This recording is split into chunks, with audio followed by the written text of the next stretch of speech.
of this universe. But it has been proved now. Yeah. But it has been proved now that I cannot understand you who are present before me, just like a child you are playing with your boyfriends and calves, which might imply that you do not even have sufficient education. You're appearing just like a village boy carrying your food in your hand and searching for your calves. Yet, there is so much difference between your body and mine that I cannot estimate the potency of your body. As I have already stated in the Brahma Samhita, your body is not material. In the Brahma Samhita, it is stated that the body of the Lord is all spiritual. There is no difference between the Lord's body and himself. Every limb of his body can perform the actions of all the others. The Lord can see with his hands, he can hear with his eyes, he can accept offerings with his legs, and he can create with his mouth. Brahma continued. Reading? Yeah. Second time.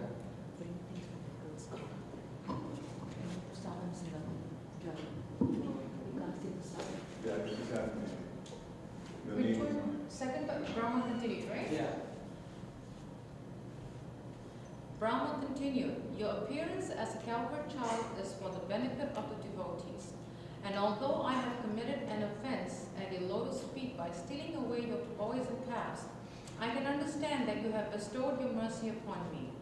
This shows your transcendental quality of being very affectionate toward your devotees. But in spite of your great affection for me, I cannot estimate the potency of your bodily activities. It is to be understood that when I, Lord Brahma, the Supreme Personality of this universe, cannot estimate the childlike body of the Supreme Personality of Godhead, then what to speak of others? And if I cannot estimate the spiritual potency of the childlike body, then what can I understand about your transcendental pastimes? Therefore, as it is said in the Bhagavad Gita, anyone who can understand a little of the transcendental pastimes, appearance and disappearance of the Lord becomes immediately eligible to enter into the kingdom of God after quitting the material body. This statement is confirmed in the Vedas, where it is stated, simply by understanding the Supreme Personality of Godhead, one can overcome the chain of repeated birth and death. I therefore recommend that people should not try to understand you by their speculative knowledge. The best process for understanding you is to submissively give up the speculative process and try to hear about you, either from yourself, as you have given statements in the Bhagavad Gita, and many similar Vedic scriptures, or from a realized devotee who has taken shelter at your lotus feet. One has to hear from a devotee without speculation. One does not even need to change his worldly position. He simply has to hear your message. Although you are not understandable by the material senses, simply by hearing about you, one can gradually conquer the connections of misunderstanding. By your own grace only, you become revealed to a devotee. You are unconquerable by any other means. Speculative knowledge without any trace of devotional service is simply a useless waste of time in the search for you. Devotional service is so important that even a little attempt can raise one to the highest perfectional platform. One should not, therefore, neglect this auspicious process of devotional service and take to the speculative method. By the speculative method, one may gain partial knowledge of your cosmic manifestation. But it is not possible to understand you, the origin of everything. The attempt of persons who are interested only in speculative knowledge is simply wasted labor, like the labor of a person who attempts to gain something by beating an empty husk of rice paddy. A little quantity of paddy can be husked by the grinding wheel, and one can gain some grains of rice. But if the skin of the paddy has already been beaten by the grinding wheel, there is no further gain in beating even a huge quantity of the husk. It is simply useless labor. My dear Lord, there are many instances in the history of human society where a person, after failing to achieve the transcendental platform, engaged himself in devotional service with his body, mind, and words, and thus attained the highest perfectional stage of entering into your abode. The processes of understanding you by speculation or mystic meditation are all useless without devotional service. One should therefore engage himself in your devotional service, even in his worldly activities, and one should always keep himself near you by the process of hearing and chanting your transcendental glories. Simply by being attached to hearing and chanting your glories, one can attain the highest perfectional stage of entering into your kingdom. If a person therefore always keeps in touch with you by hearing and chanting your glories if a person therefore always keeps in touch with you by hearing and chanting your glories, and offers the result of his work for your satisfaction only, he very easily and happily attains entrance into your supreme abode. You are realizable by persons who have cleansed their hearts of all contamination. This cleansing of the heart is made possible by chanting and hearing the glories of your Lordship. The Lord is all-pervading, as it is stated by Lord Krishna in the Bhagavad Gita. Everything is sustained by me, but at the same time I am not in everything. Since the Lord is all-pervading, there is nothing existing without His knowledge. The all-pervasive nature of the Supreme Personality of Godhead can never be within the limited knowledge of a living entity. Therefore, a person who has attained steadiness of the mind by fixing the mind on the lotus feet of the Lord is able to understand the Supreme Lord to some extent. It is the business of the mind to wander over varied subject matter for sense gratification. Therefore, only a person who always engages the senses in the service of the Lord can control the mind and be fixed at the lotus feet of the Lord. This concentration of the mind upon the lotus feet of the Lord is called samadhi. Until one reaches the stage of samadhi or trance, he cannot understand the nature of the Supreme Personality of Godhead. Therefore, there may be some philosophers or scientists who can study the cosmic nature from atom to atom. They may be so advanced that they can count the atomic composition of the cosmic atmosphere or all the planets and stars in the sky, or even the shining molecular particles of the sun or of the stars and other luminaries in the sky.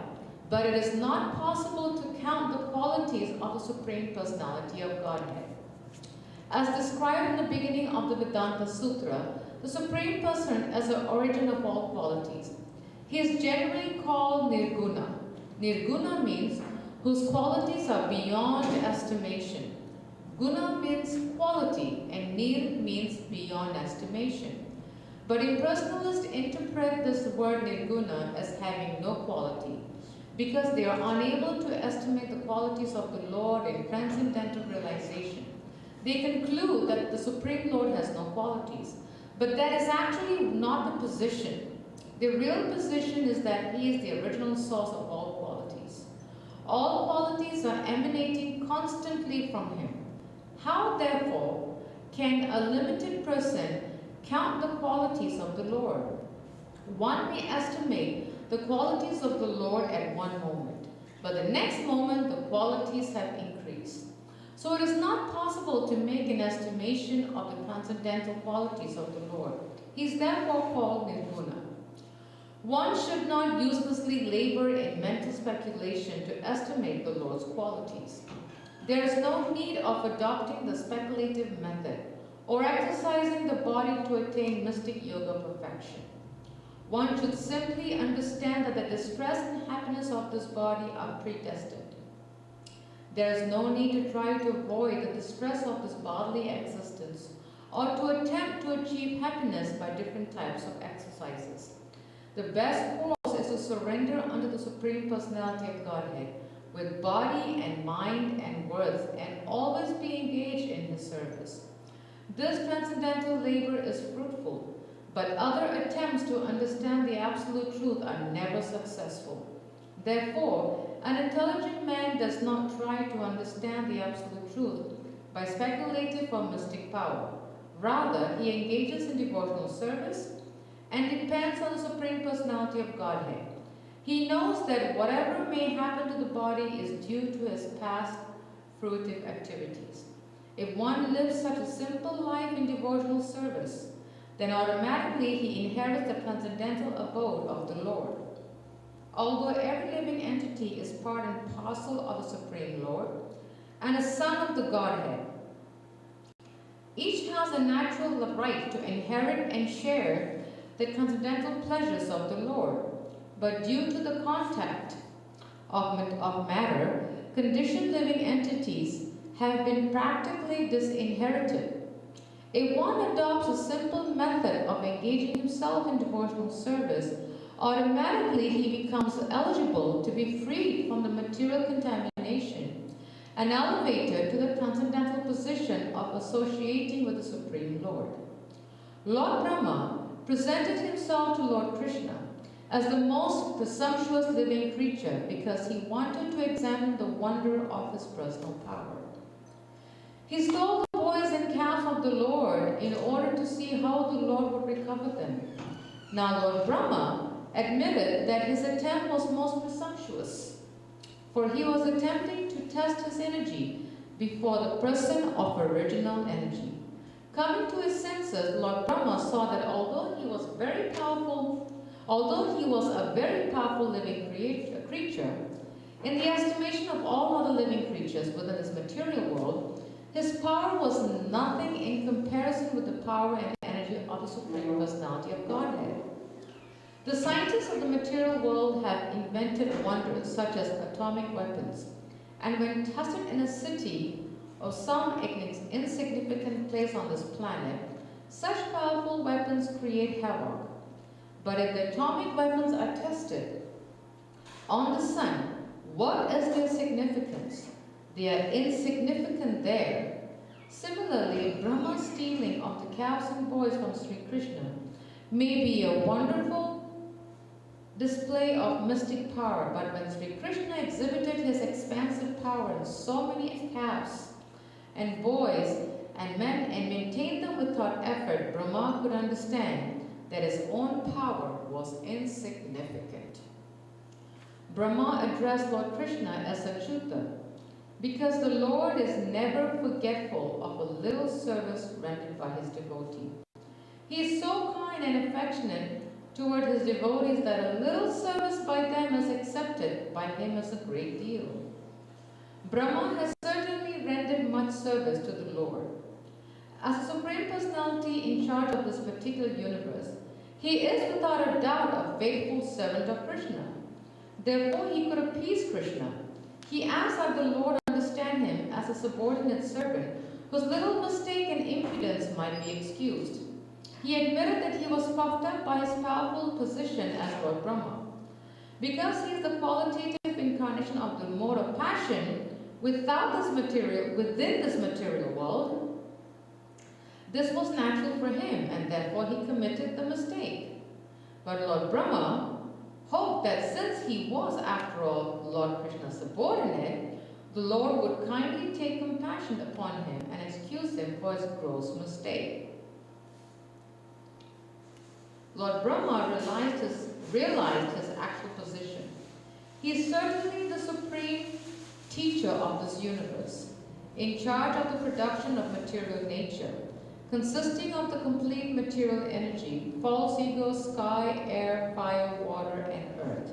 Such a universe may be gigantic, but it can be measured, just as we measure our body as 7 spans. Generally, everyone's personal bodily measurement is calculated to be 7 spans of his hand. This particular universe may appear as a very gigantic body, but it is nothing but the measurement of 7 spans for Lord Brahma. Aside from this universe, there are unlimited other universes which are outside this jurisdiction of this particular Lord Brahma. Just as innumerable infinitesimal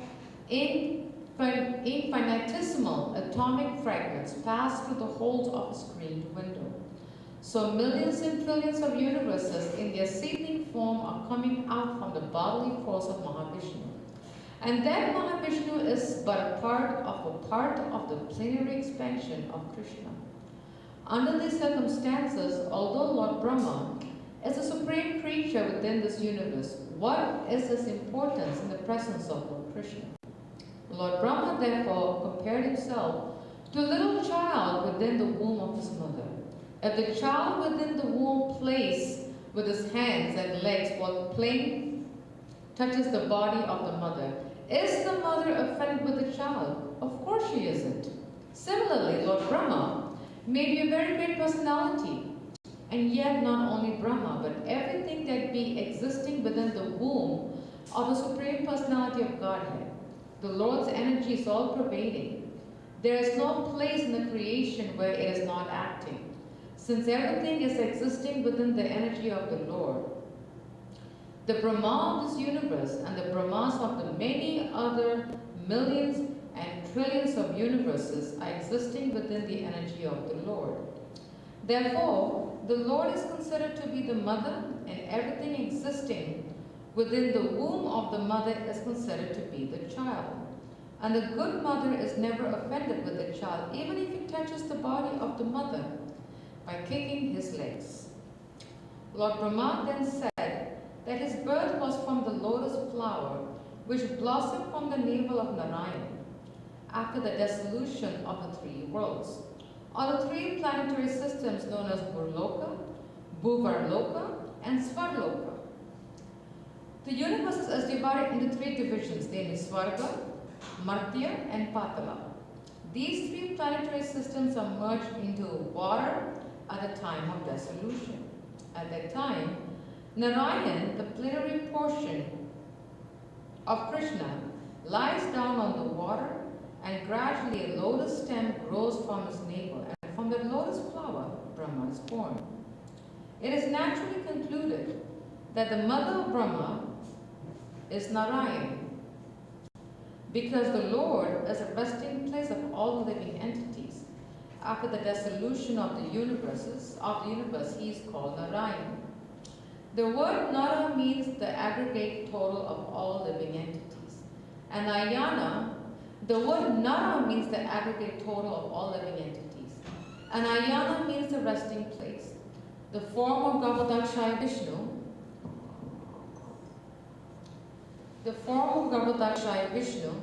is called Narayan because he rests himself on that water.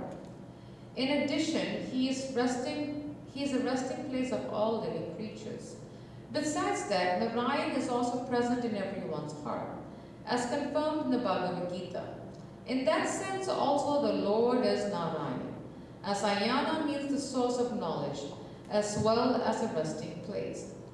It is also confirmed in the Bhagavad Gita that the remembrance of the living entity is due to the presence of the super soul within the heart. After changing the body, a living creature forgets everything of his past life. But because Narayan, the super soul, is present within his heart, he is reminded by him to act according to his past desire. Lord Brahma wanted to prove that Krishna is the original Narayan, that he is the source of Narayan, and that Narayan is not an exhibition of the external energy, Maya, but is an expansion of spiritual energy. The activities of the external energy, or Maya, are exhibited after the creation of this cosmic world. And the original spiritual energy of Narayan was active before the creation. So the expansion of Narayan from Narayan to Karanodakshaya Vishnu, from Karanodakshaya Vishnu to Garbhodakshaya Vishnu, from Garbhodakshaya Vishnu to Shirodakshaya Vishnu, and from Shirodakshaya Vishnu to everyone's heart, are actually Krishna's expansions, manifestations of his spiritual energy. They are not conducted by the material energy, therefore they are not temporary. Anything conducted by the material energy is temporary, but everything executed by the spiritual energy is eternal. Lord Brahma reconfirmed his statement establishing Krishna as the original Narayan. He said that the Lord's gigantic universal form is resting on the water known as Garbhodaka. He spoke as follows: this gigantic universal form is another manifestation of your energy. On account of his resting on the water, this universal form is also Narayan, and we are all within the womb of this Narayan form. I see your different Narayan forms everywhere. I see you on the water, I can feel you within my heart, and I can also see you before me now. You are the original Narayan.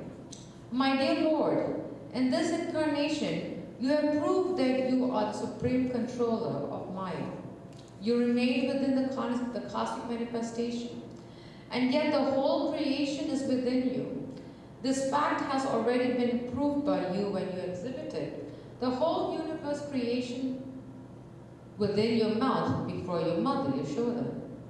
By your inconceivable potency of Yogamaya, you can effect such things without external help. My dear Lord Krishna, the whole cosmic manifestation that we are visualizing are present is all within your body. Yet I am seeing you outside, and you're also seeing me outside. How can such things happen without being influenced by your inconceivable energy? Lord Brahma stressed herein that without accepting the inconceivable energy of the Supreme Personality of Godhead, one cannot explain things as they are. He continued, my dear Lord, leaving aside all other things and just considering today's happenings, what I have seen, are they not all due to your inconceivable energies? First of all, I saw you alone. Therefore, you expanded yourself as a cow with boyfriends, the calves and the whole existence of Vrindavan. Then I saw you and all the boys and calves as four-handed Vishnus, and they were being worshipped by all elements and all demigods, including myself. Again, they were all wound up, and you remained alone as you were before.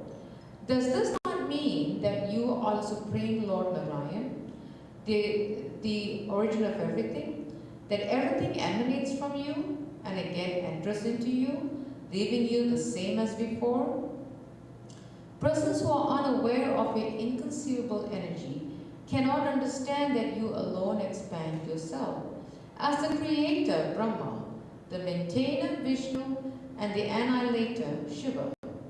Persons who are not in awareness of things as they contemplate that I, Brahma, am the creator. Vishnu is the maintainer and Lord Shiva is the annihilator. Similarly, you alone are everything, creator, maintainer, and annihilator. Similarly, you expand yourself in different incarnations among the demigods. You incarnate as Vamandev among the great sages. You incarnate as Parashuram among the human beings. You appear as yourself. Lord Krishna, or as Lord Ram, among the animals you appear as the boar incarnation. And among the aquatics you appear as a fish incarnation. And yet you have no appearance or disappearance. You're always internal. Your appearance and disappearance are made possible by your inconceivable energy, just to give protection to the faithful devotees and to annihilate the faithless demons. O my Lord, O all-pervading Supreme Personality of Godhead, O Super Soul, controller of all mystic powers, no one can appreciate your transcendental pastimes as they exhibited within these three worlds. No one can estimate how you have expanded your Yogamaya and your incarnations and how you act by your transcendental energy. My dear Lord, this whole cosmic manifestation is just like a flashing dream, and its temporary existence simply disturbs the mind. As a result, we are full of anxiety in this existence. To live within this material world means simply to suffer and to be full of all miseries. And yet, this temporary existence of the material world appears to be pleasing and dear on account of its having evolved from your body, which is eternal and full of bliss and knowledge. My conclusion then is therefore that you are the Supreme Soul, the Absolute Truth, and the Supreme Original Person. And although by your inconceivable transcendental potencies, you've expanded yourself in so many Vishnu forms, and also in the living entities and other energies, you are the Supreme One without a second, the Supreme Super Soul. The innumerable living entities are simply by sparks of the original fire. Your Lordship, the conception of the Super Soul is as personal as the conception of the Super Soul as impersonal is wrong, because I see that you are the original person. Persons with the poor fund of knowledge may think that because you are the son of Maharaj Nanda, you are not the original person, and that you are born just like a human being. They are mistaken. You are the actual original person. That is my conclusion. In spite of your being the son of Nanda, you are the original person, and there is no doubt about it. You are the absolute truth, and you are not of this material darkness. You are the source of the original Brahmajyoti as well as the material luminaries, the sun, moon, and stars. Your transcendental effulgence is identical with the Brahmajyoti, as it is described in the Brahma Samhita. The Brahmajyoti is nothing but a personal bodily effulgence. There are many Vishnu incarnations and incarnations of your different qualities, but all those incarnations are not on the same level. You are the original lamp. Other incarnations may possess the same candle power as the original lamp, but the original lamp is the beginning of all light. And because you are not one of the creations of this material world, even after the annihilation of this world, your existence as you are will continue. Because you are the original person, you are described in the Gopala Upanishad as well as the Brahma Samhita as Govindam Adi Purusham. Govinda is the original person, the cause of all causes. In the Bhagavad Gita, also it is stated that you are the source of the Brahman effulgence. No one should conclude that your body is like an ordinary material body. Your body is akshara, indestructible. The material body is always full of threefold miseries, but your body is Satchitananda Vigraha, full of bliss, knowledge, and eternality. You are also Niranjana. You are also Niranjana because your pastimes, as a little son of Mother Yashoda, or the lover of the gopis, are never contaminated by the material qualities. And although you exhibit yourself as so many cowherd boys in caps, your transcendental potency was not reduced. You're always complete, as it is described in the Vedic literature. Even the complete is taken away from the complete. The Supreme Absolute Truth. It remains the complete Supreme Absolute Truth.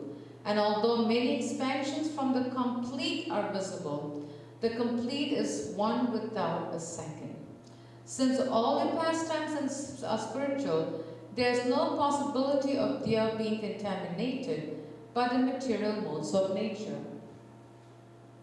When you place yourself as subordinate to your father and mother, Nanda and Yashoda, who are not reduced in your potency, this is the expression of your loving attitude toward your devotees. There is no second identity to compete with you. A person with a poor fund of knowledge concludes that your appearance and pastimes are simply material designations.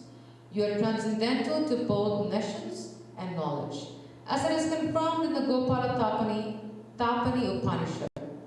You are the original Amrita, indestructible nectar of immortality. As confirmed in the Vedas, Amritam Sasvatam Brahma. Brahman is the eternal, supreme origin of everything, who has no birth or death. In the Upanishads, it is stated that the Supreme Brahman is as effulgent as the sun and is the origin of everything, and that anyone who can understand that original person becomes liberated from material conditioned life. Anyone who can simply be attached to you by devotional service can know your actual position, birth, appearance, disappearance, and activities. As confirmed in the Bhagavad Gita, simply by understanding your constitutional position, appearance, and disappearance, one can be immediately elevated to the spiritual kingdom after quitting this present body. Therefore, to cross over the ocean of material nations, as an intelligent person takes shelter of your lotus feet and is easily transferred to the spiritual world. There are many so-called meditators who do not know that you are the Supreme Soul. As stated in the Bhagavad Gita, you are the Supreme Soul present in everyone's heart. Therefore, there is no necessity of one's meditating on something beyond you. One who is always absorbed in meditation on the original form of Krishna easily crosses over the ocean of material nations. But persons who do not know that you are the Supreme Soul remain within this material world in spite of their so-called meditation. If by the association of your devotees a person comes to the knowledge that Lord Krishna is the original Super Soul, then it is possible for him to cross over the ocean of material ignorance. For instance, when a person mistakes a rope for a snake, he is filled with fear. But as soon as he understands that the rope is not a snake, he is liberated from fear. If one understands you, therefore, through your personal teachings, as stated in the Bhagavad Gita, all through the teachings of your pure devotees, as stated in Srimad Bhagavatam, and all other Vedic scriptures, if one realizes that you are the ultimate goal of understanding, he need no longer fear this material existence. So-called liberation and bondage have no meaning for a person who is already engaged in your devotional service, just as a rope is not fearful to a person who knows that it is not a snake. A devotee knows that this material world belongs to you, and he therefore engages everything in your transcendental loving service. Thus, there is no bondage for him. For a person who is already situated in the sun planet, there is no question of the appearance or disappearance of the sun in the name of day or night.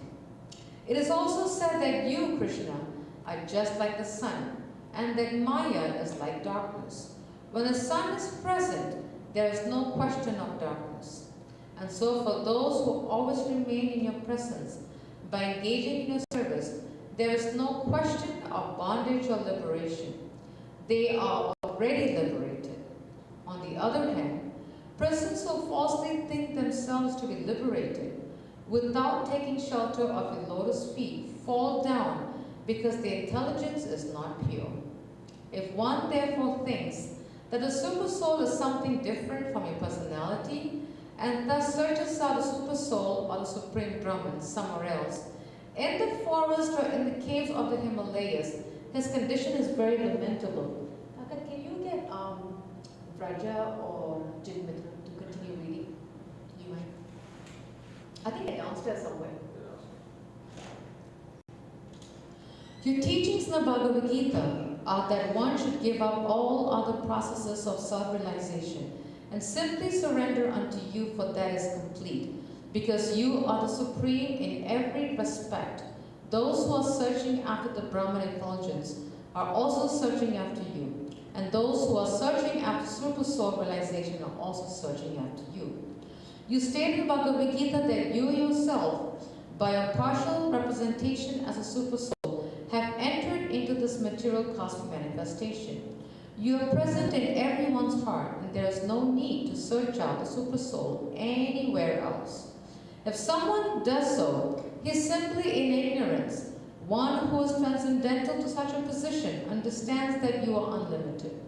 You are both within and without. Therefore, your presence is everywhere. Instead of searching for the super soul anywhere else, a devotee simply concentrates his mind on you within. Actually, one who is liberated from the material concept of life can search for you, others cannot. The example of thinking the rope to be a snake is applicable only to those who are still in ignorance of you. Actually, when one mistakes a rope for a snake, the existence of the snake is only within the mind. The existence of Maya, similarly, is only within the mind.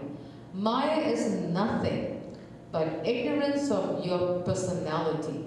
When one forgets your personality, that is the conditioned state of Maya. Therefore, one who is fixed upon you both internally and externally is not illusion. Can you take over? Yeah. After you, then Raja will come up, I think. Oh, If okay. not, comes at 4:30. I'm going to start finding her. Yeah. Okay. You have to prepare the lecture too, right? You. Yeah. Huh. Did you?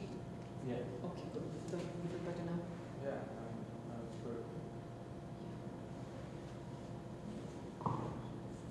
I think, yeah. Okay. Let's go try the skirt. Let's go coconut. Oh. One who has attained a little result of devotional service can understand your glories. Even one striving for Brahman realization or Paramatma realization cannot understand these features of your personality unless you bestow on him the result of at least a slight bit of devotional service. One may be the spiritual master of many impersonalists, or he may go to the forest or to a mountain cave and meditate as a hermit for many, many years, but he cannot understand your glories without being favored by a slight degree of devotional service. Nor are Brahman realization or Paramatma realization possible even after searching for many, many years, unless one is touched by the wonderful effect of devotional service. Therefore, my dear Lord, I pray that I may be so fortunate that in this life or in another life, wherever I may take my birth, I may be counted as one of your devotees. Wherever I may be, I pray that I may be engaged in your devotional service. I do not even care what form of life I get in the future, because I can see that even in the form of cows, and cows are cowherd boys, the devotees are so fortunate to be always engaged in your transcendental loving service and association. Therefore, I wish to be one of them instead of such an exalted person as I am now, for I am full of ignorance. The gopis and cows of Vrindavan are so fortunate that they have been able to supply their breast milk to you, persons who are engaged in performing great sacrifices and offering many valuable goats. In sacrifice cannot attain the perfection of understanding you, but simply by devotional service these innocent village women and cows are all able to satisfy you with their milk. You have drunk their milk to your full satisfaction, yet you are never satisfied as much by those engaged in performing sacrifices. I am simply surprised that with the fortunate position of Maharaj Nanda, Mother Yashoda, and the cowherd men and gopis, because you, the Supreme Personality of Godhead, the Absolute Truth, are existing here as their most intimate, lovable object. My dear Lord, no one can actually appreciate the good fortune of these residents of Vrindavan. We, demigods who control the various senses of the living entities, are proud of enjoying such privileges, but actually there is no comparison between our position and the position of these fortunate residents of Vrindavan, because they are actually relishing your presence and enjoying your association by dint of their sensory activities. We may be proud of being controllers of the senses, but here the residents of Vrindavan are so transcendental that they are not under our control. Actually, they are enjoying their senses through service to you. I shall therefore consider myself fortunate. to be given a chance to take birth in this land of Vrindavan in any of my future lives. My dear Lord, I am therefore not interested in either material opulences or liberation. I am most humbly praying at your lotus feet for you to please give me any sort of birth within this Vrindavan forest so that I may be able to be favored by the dust of the feet of some of the devotees of Vrindavan. If I am given the chance to grow as a humble blade of grass in this land, that would be a glorious birth for me. But if I am not so fortunate to take birth within the forest of Vrindavan, I beg to be allowed to take birth outside the immediate area of Vrindavan, so that when the devotees go out, they will walk over me. Even that will be a great fortune for me. I am just aspiring for a birth in which I will be smeared by the dust of the devotees' feet, because I can see that everyone here is simply full of Krishna consciousness. No one here knows anything but the lotus feet of Krishna or Mukunda, for which the Vedas themselves are searching. It is confirmed in the Bhagavad Gita that the purpose of Vedic knowledge is to find Krishna. It is said in the Brahma Samhita that it is very difficult to find Krishna, the Supreme Personality of Godhead, by systematic reading of the Vedic literature, but he is very easily available through the mercy of a pure devotee. The pure devotees of Vrindavan are fortunate because they can see Mukunda, Lord Krishna, all the time. This word Mukunda can be understood in two ways. Muk means liberation. Word Lord Krishna can give liberation and therefore transcendental bliss. The word also refers to the smiling face, which is just like the kunda flower. Mukha means face. The kunda flower is very beautiful and it appears to be smiling. Thus the comparison is made. The differences between the pure devotees of Vrindavan and the devotees in other places is that the residents of Vrindavan have no other desire but to be associated with Krishna. Krishna, being very kind to his devotees, fulfills their desire because they always want Krishna's association. The Lord is always prepared to give it to them. The devotees of Vrindavan are also spontaneous lovers. They are not required to strictly follow regulatory principles because they are already naturally developed in transcendental love for Krishna. Regulatory principles are required for persons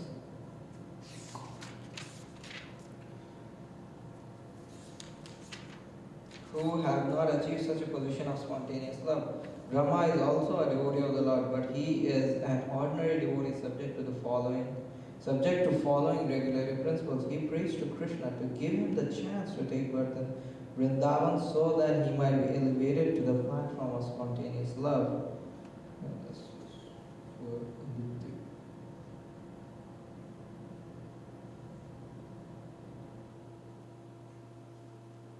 Lord Brahma continued, My Lord, sometimes I am puzzled as to how your Lordship will be able to repay in gratitude the devotional service of these residents of Vrindavan. Although I know that you are the supreme source of all benediction, I am puzzled to know how you will be able to repay all the services that you are receiving from these residents of Vrindavan.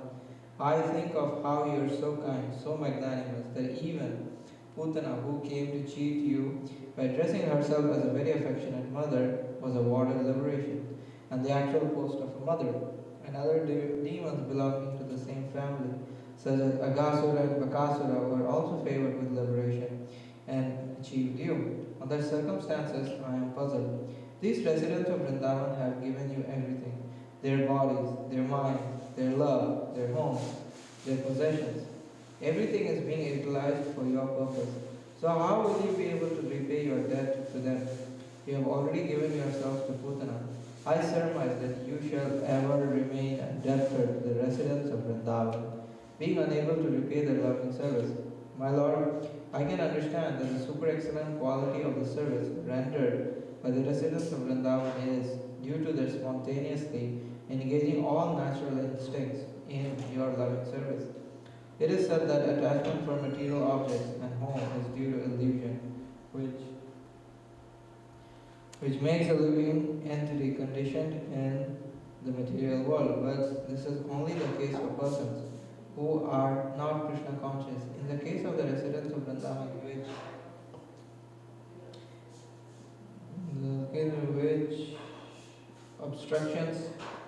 such obstructions as attachment to birth and home are non-existent. Because their attachment has been directed unto you and their homes have been converted into temples by your constant presence here, and because they have forgotten everything for your sake, there is no impediment. For a Krishna conscious person, there is no such thing as impediments due to attachment for hearth and home, nor is there illusion. Mataji, Mataji, there's one line in this book, Mataji. Also, you're being live streamed, just heads up.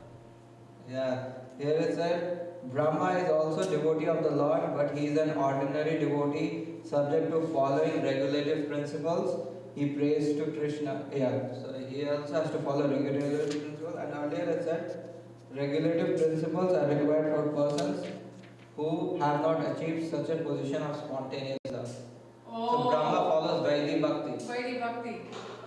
I heard that recently from someone's class also. I remember that.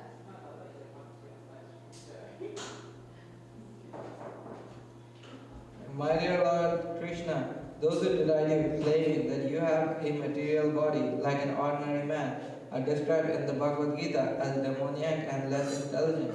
You are always transcendental. The non-devotees are cheated because they consider you to be a material creation.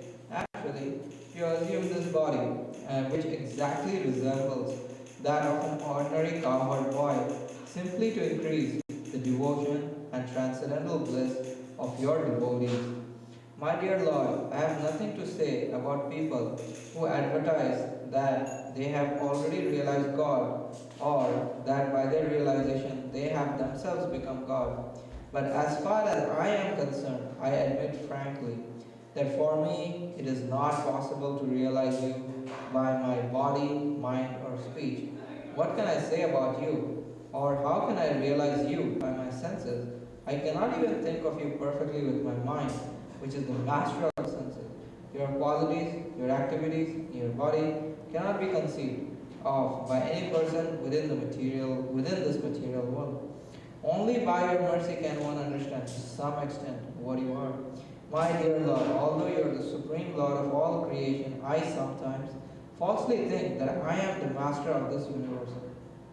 I may be the master of this universe, but there are innumerable universes, and there is also innumerable Brahmas who preside over these universes. But actually, you are the master of them all. As the supersoul in everyone's heart, you know everything. Please, therefore accept me as your surrendered servant. I hope that you will excuse me for committing the great offense of disturbing you in your pastimes with your friends and cows. Now, if you will kindly allow me, I will immediately leave so that you can enjoy your friends and cows without my presence. My dear Lord Krishna, your very name suggests that you are all attractive. The attraction of the sun and the moon are all due to you. By the attraction of the sun, you are beautifying the very existence of the Yadu dynasty. With the attraction of the moon, you are enhancing the potency of the land, the demigods, the brahmanas, the cows, and the oceans. Because of your supreme attraction, demons like Kamsa and others are annihilated. Therefore, it is my deliberate conclusion that you are the only worshipable deity within the creation. Accept my humble obeisances until the annihilation of this material world. As long as there is sunshine within this material world, kindly accept my humble obeisances. In this way, Brahma, the master of this universe, after offering humble and respectful obeisances unto the Supreme Personality of Godhead, and circumambulating him 3 times, was ready to return to his abode, known as Brahmaloka. By his gesture, the Supreme Personality of Godhead gave him permission to return. As soon as Brahma left, Lord Sri Krishna immediately returned to the bank of Yamuna and rejoined his calves and cowherd boyfriends, who were situated just as they had been on the very day they had vanished. Krishna had left his friends on the bank of the Yamuna while they were engaged in lunch, and although he returned exactly 1 year later, the cowherd boys thought that he had returned within a second. That is the way Krishna's different energies act. It is stated in the Bhagavad Gita, Krishna himself is residing in everyone's heart, and that he causes both remembrance and forgetfulness. All living entities are controlled by the supreme energy of the Lord, and sometimes they remember and sometimes they forget their constitutional position. His friends, being controlled in such a way, could not understand that for 1 whole year They were absent from Yamuna's banks and were under the spell of Brahma's illusion. When Krishna appeared before the boys, they thought, Krishna has returned within a minute. They began to laugh, thinking that Krishna was not willing to leave their lunchtime company. They were very jubilant and invited him. Dear friend Krishna, you have come back so quickly. All right, we have not as yet begun our lunch, not even taken one morsel of food. So please come and join us and let us eat together. Krishna smiled and accepted their invitation, and he began to enjoy the lunchtime company of his friends. While eating, Krishna was thinking, these boys believe that I have come back within a second, but they do not know that for the last year I have been involved with the mystic activities of Lord Rama. After finishing their lunch, Krishna and his friends and cows began to return to their Brajabhumi homes. While passing, they enjoyed seeing the dead carcass of Aghasura in the shape of a gigantic serpent. When Krishna returned home to Brajabhumi, he was seen by all the inhabitants of Vrindavan. He was wearing a peacock feather in his helmet, which was also decorated with forest flowers. Krishna was also garlanded with flowers and painted with different colored minerals, collected from the caves of Govardhan Hill. Govardhan Hill is always famous for supplying natural red oxides, and Krishna and his friends painted their bodies with them. Each of them had a bugle made out of buffalo horn, and a stick and a flute, and each called their respective calves by their particular names. The cowherd boys were so proud of Krishna's wonderful activities that, while entering the village, they all sang his glories. All the gopis in Vrindavan saw beautiful Krishna entering the village. The boys composed nice songs, describing how they were saved from being swallowed by the great serpent and how the serpent was killed. Some described Krishna as the son of Yashoda, others as the son of Nanda Maharaj. He is so wonderful that he saved us from the clutches of the great serpent and killed him, they said. But little did they know that 1 year had passed since the killing of Aghasura. In this regard, Maharaj Parikshit asked Sukadeva Goswami how the inhabitants of Vrindavan suddenly developed so much love for Krishna, although he was not a member of any of their families. Maharaj Parikshit inquired, during the absence of the original cowherd boys, when Krishna expanded himself, why is it that the boys' parents became more loving towards him than their own sons? And also, why did the cows become so loving towards the calves more than toward their own calves?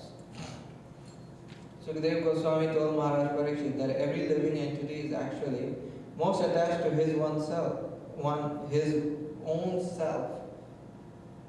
Outward paraphernalia such as home, family, friends, country, society, wealth, opulence, and reputation are all only secondary in pleasing the living entity. They please only because they bring pleasure to the self. For this reason, one is self-centered because they bring pleasure to the self. For this reason, one is self-centered and is attached to his body and self more than he is to the relatives like wife, children, and friends. If there is some immediate danger to one's own person, he first of all takes care of himself, then others. That is natural. That means he loves his own self more than anything else. The next important object of affection after his own self is his material body. A person who has no information of the spirit soul is very much attached to his material body, so much so that even in old age he wants to preserve the body in so many artificial ways, thinking that his old and broken body can be saved. Everyone is working hard day and night just to give pleasure to his own self under either the bodily or spiritual concept of life. We are attached to material possessions because they give pleasure to the senses or to the body. The attachment to the body is there only because the I, the spirit soul, is within the body. Similarly, when one is further advanced, he knows that the spirit soul is pleasing because it is part and parcel of Krishna. Ultimately, it is Krishna who is pleasing and all attractive. He is the supreme soul of everything. And in order to give us this information, Krishna descends and tells us that the all attractive center is he himself. Without being an expansion of Krishna, nothing can be attractive. Whatever is attractive within the cosmic manifestation is due to Krishna. Krishna is therefore the reservoir of all pleasure. The active principle of everything is Krishna, and highly elevated transcendentalists see everything in connection with him. In Chaitanya Charitamrita, it is stated that a Mahabhagavat or highly advanced devotee sees Krishna as the active principle in all moving and non-moving living entities. Therefore, he sees everything within the cosmic manifestation in relation to Krishna. For the fortunate person who has taken shelter of Krishna, as everything, liberation is already there. He is no longer in the material world. This is confirmed in the Bhagavad Gita. Whoever is engaged in the devotional service of Krishna is already on the Brahmabhuta, a spiritual platform. The very name Krishna suggests piety and liberation. Anyone who takes shelter of the lotus feet of Krishna enters the boat or crossing over the ocean of nescience. For him, the vast expansion of the material manifestation becomes as insignificant as the water in a calf's hoof print. Krishna is the shelter of all great souls, and he is also the shelter of the material worlds. For one who is on the platform of Krishna consciousness, Vaikuntha, the spiritual world, is not far away. He does not live within the material world where there is danger at every step. In this way, Krishna consciousness was fully explained to Maharaj Parikshit by Sukadeva Goswami as he recited the king the statements and prayers of Lord Brahma. These descriptions of Lord Krishna's pastime with his cowherd boys, his eating with them on the bank of the Yamuna, and Lord Brahma's prayers unto him are all transcendental subject matters. Anyone who hears, recites, or chants them surely gets all his spiritual desires fulfilled. Thus, Krishna's childhood pastimes, his sporting with Balaram, and the cowherd boys in Vrindavan were described. Thus ends the Bhakti Vedanta purport of the 14th chapter of Krishna. Prayers offered by Lord Brahma to Lord Krishna. Chapter 15. The killing of Dhenukasura. In this way, Sri Krishna, along with his elder brother Balaram, passed the childhood age known as Kaumar and stepped into the age of Pauganda from the 6th year up to the 10th. At that time, all the cowherd men conferred and agreed to give those boys who had passed their 5th year charge of the cows in the pasturing ground. Given charge of the cows, Krishna and Balaram traversed Vrindavan, purifying the land with their lotus footprints. Accompanied by the cowherd boys and Balaram, Krishna brought forward the cows and played on his flute as he entered the forest of Vrindavan, which is full of flowers, vegetables, and pasturing grass. The Vrindavan forest was as sanctified as the clear mind of a devotee, and was full of bees, flowers, and fruits. There were chirping birds and clear water lakes, with waters that could relieve one of all fatigue. Sweet smelling breezes flew away, refreshing the mind and body. Krishna, with his friends and Balaram, entered the forest and, seeing the favorable situation, desired to enjoy the atmosphere to the fullest extent. Krishna saw all the trees overloaded with fruits and fresh twigs, bending down to touch the ground, as if welcoming him by touching his lotus feet. He was very much pleased by the behavior of the trees, fruits, and flowers, and he began to smile, realizing their desires. Krishna then spoke to his elder brother Balaram as follows: My dear brother, you're superior to all of us, and your lotus feet are worshipped by the demigods. Just see how these trees, full with fruits and flowers, have bent down to worship your lotus feet. It appears that they are trying to get out of the darkness that has obliged them to accept the form of trees. Actually, the trees born in the land of Vrindavan are not ordinary living entities. Having held the impersonal point of view in their past lives, they have been put into this stationary condition of life. But now they have the opportunity of seeing you in Vrindavan, and they are praying for further advancement in spiritual life through your personal association. Generally, living entities in the mode of darkness obtain the bodies of trees. The impersonalist philosophers are in that darkness, but they eradicate it by taking full advantage of your presence.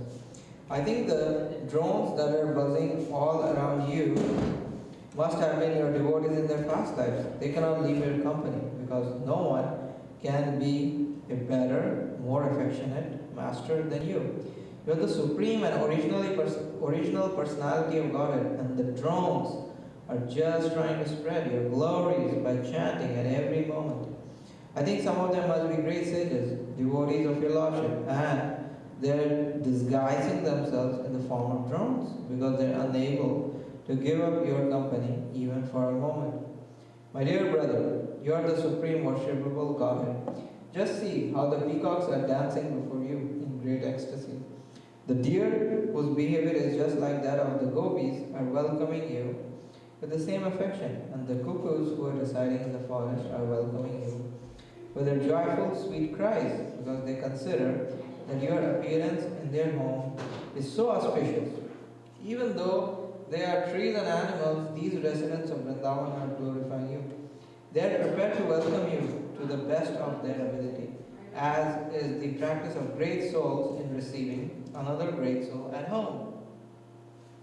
As for the land, it is so pious and fortunate because the footprints of your lotus feet are marking its body. It is quite natural for these Vrindavan inhabitants to thus receive a great personality like you. The herbs, the creepers, and the plants are also so fortunate to touch your lotus feet. And by your touching the twigs with your fingernails, these small plants are also made glorious. As for the hills and the rivers, they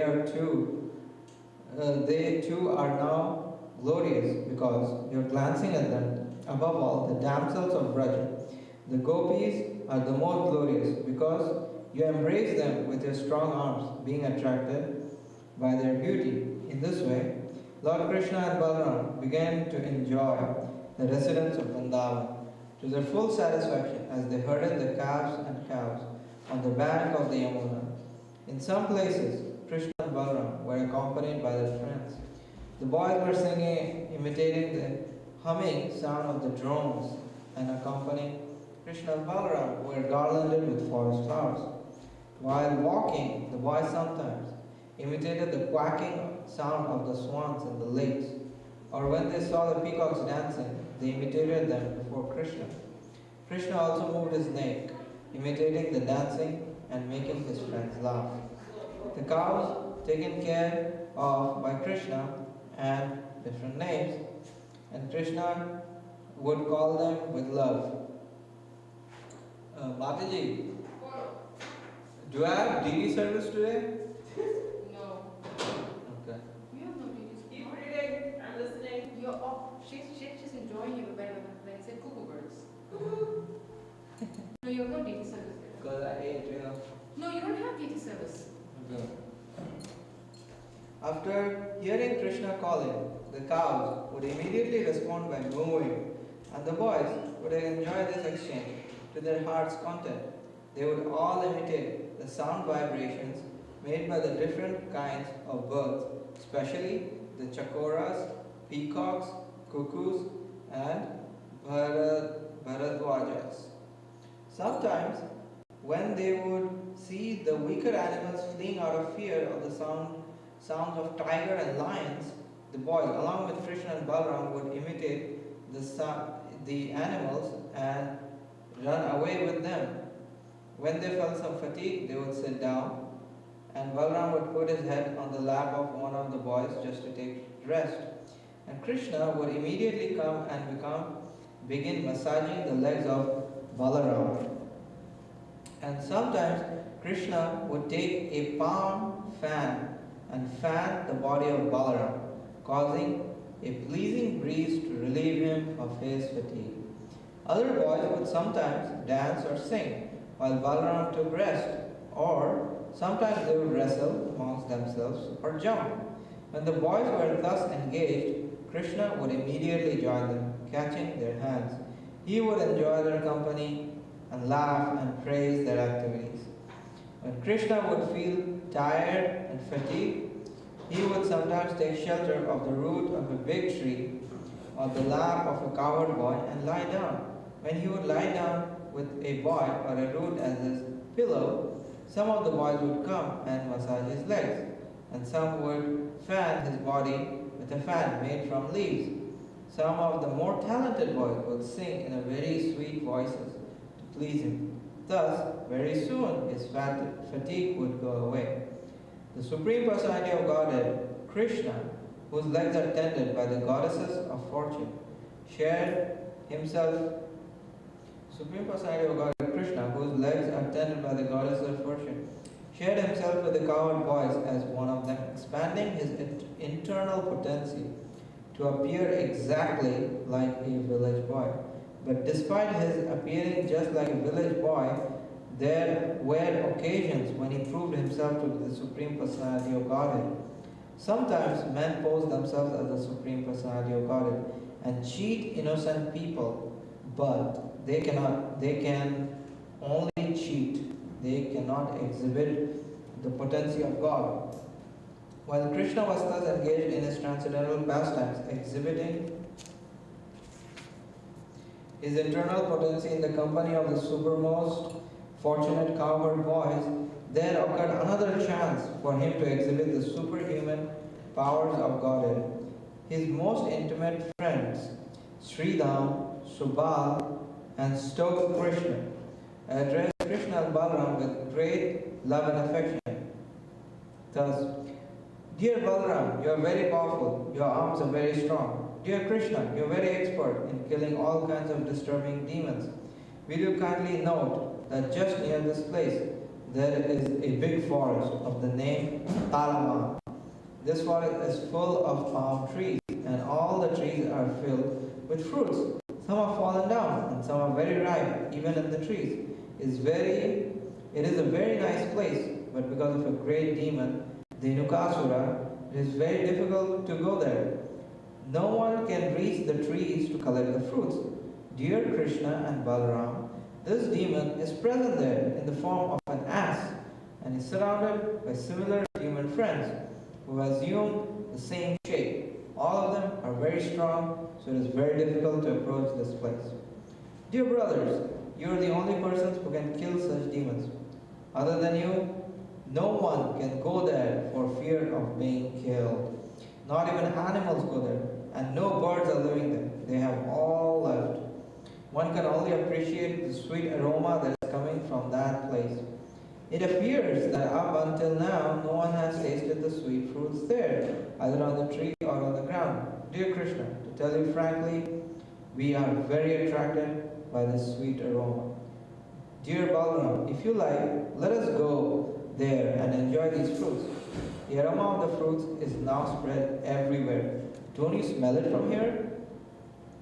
When Balaram and Krishna were thus petitioned by their intimate friends, they were inclined to please them, and with smiling faces they proceeded towards the forest. Surrounded by all their friends, immediately upon entering the Talavan, Balaram began to yank the trees with his arms, exhibiting the strength of an elephant. Because of his jerking, all the ripe fruits fell down on the ground. Upon hearing the sound of the falling fruits, the demon, the Nukasura, who was living there in the form of an ass, approached with great force, shaking the whole field so that all the trees moved, as if there was an earthquake. The demon appeared, the trees moved. The demon appeared before Balaram and kicked his chest with his hind legs. At first, Balaram didn't say anything, but with great anger, the demon kicked him again more vehemently. This time, Balaram immediately caught hold of the legs of the ass with one hand, and wheeling him around, threw him into the treetops. While he was being wheeled around by Balaram, and the demon lost his life. Balaram threw the demon into the bigger palm trees. Balaram threw the demon into the biggest palm tree above, and the demon's body was so heavy that the palm tree fell upon other trees, and several fell down. It appeared as if a great hurricane was passing through the forest, and all the trees were falling down one after another. The exhibition of extraordinary strength is not astonishing, because Balaram is the personality of Godhead known as Ananta Sheshnag, who is holding all the planets on the hoods of his millions of heads. He maintains the whole cosmic manifestation exactly as horizontal and vertical threads hold the weaving of a cloth. A After the demon had been thrown into the trees, and all the friends and associates of Dhenukasura immediately assembled and attacked Balaram and Krishna with great force. They were determined to retaliate and avenge the death of their friend. But Krishna and Balaram caught each of the asses by the hind legs, and exactly in the same way wheeled them around. Thus they killed all of them and threw them into the palm trees. Because of the dead bodies of the asses, there was a panoramic scene. It appeared as if clouds of various colors were assembled in the trees. Hearing of this great incident, the demigods from the higher planets showered flowers on Krishna and Balaram and beat their drums and offered devotional prayers. A few days after the killing of Dhenukasura, people began to come into the Talavan forest to collect the fruits, and animals began to return without fear to feed on the nice grasses growing there. Just by chanting or hearing these transcendental activities and pastimes of the brothers Krishna and Balaram, one can amass pious activities. When Krishna and Balaram entered the village of Vrindavan along with their friends, they played their flutes, and boys praised their uncommon activities in the forest. Their faces were decorated with tilaka and smeared with the dust raised by the cows, and Krishna's head was decorated with a peacock feather. Both he and Balaram played their flutes, and the young gopis were joyous to see Krishna returning home. All the gopis in Vrindavan remained very morose on account of Krishna's absence. All day they were thinking of Krishna in the forest or of him herding the cows in the pasture. When they saw Krishna returning, all their anxieties were immediately relieved, and they began to look at his face the way drones hover over the honey of the lotus flower. When Krishna entered the village, the young gopis smiled and laughed. Krishna, while playing the flute, enjoyed the beautiful smiling faces of the gopis.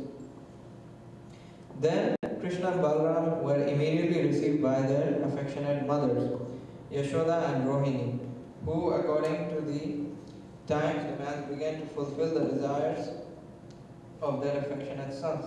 Simultaneously, the mothers rendered service and bestowed benediction upon their transcendental sons. They took care of their children by bathing them and dressing them very nicely. Krishna was dressed in yellowish garments, and Balaram was dressed in bluish garments, and they were given all sorts of ornaments and flower garlands. Being relieved of the fatigue of the day's work in the pasturing ground, they looked refreshed and very beautiful. They were given palatable dishes by their mothers, and they pleasantly ate everything.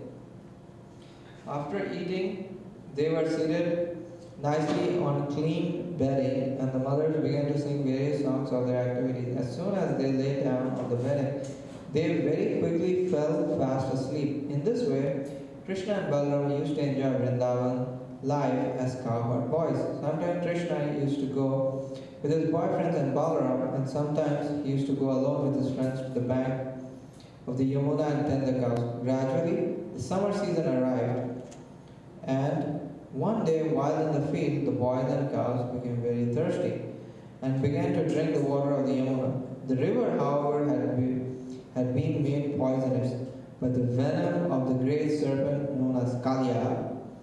Because the water was so poisonous, the boys and cows became visibly affected. Immediately after drinking, they suddenly fell down on the ground, apparently dead. Then Krishna, who is the life of all that lives, simply cast his merciful glance over them, and all the boys and cows regained consciousness and began to look at one another with great astonishment. They could understand that by drinking the water of the Yamuna, they had died, and that the merciful glance of Krishna had restored their lives. Thus, they appreciated the mystic power of Krishna, who is known as Yogeshwar, the master of all mystic yogis. Thus ends the Bhaktivedanta purport of the 15th chapter of Krishna, the killing of Dhenukasura. Chapter 16, Subduing Kalya. When he understood that the water of the Yamuna was being polluted by the black serpent Kalya, Lord Krishna took action against him and made him leave the Yamuna and go elsewhere. Thus the water became purified. When this story was being narrated by Sukadeva Goswami, Maharaj Parikshit became eager to hear more about Krishna's childhood past. He inquired from Sukadeva Goswami how Krishna chastised Kali and who had been living in the water, for many years. Actually, Maharaj Parikshit was becoming more and more enthusiastic to hear the transcendental pastimes of Krishna, and his inquiry was made with great interest. Sukadeva Goswami narrated the story as follows. Within the river Yamuna, there was a great lake, and in that lake, the black serpent Kalia used to live. Because of his poison, the whole area was so contaminated that it emanated a poisonous vapor 24 hours a day. If a bird happened to even pass over the spot, it would immediately die and fall down into the water. Due to the poisonous effect of the Yamuna vapors, the trees and grass near the bank of the Yamuna had all dried up. Lord Krishna saw the effect of the great serpent's poison. The whole river that ran before Vrindavan was now deadly. Krishna, who had entered himself just to kill all undesirable elements in the world, immediately climbed up into a big Kadamba tree on the bank of the Yamuna. The Kadamba is a tree bearing round yellow flowers that is generally seen only in the Vrindavan area.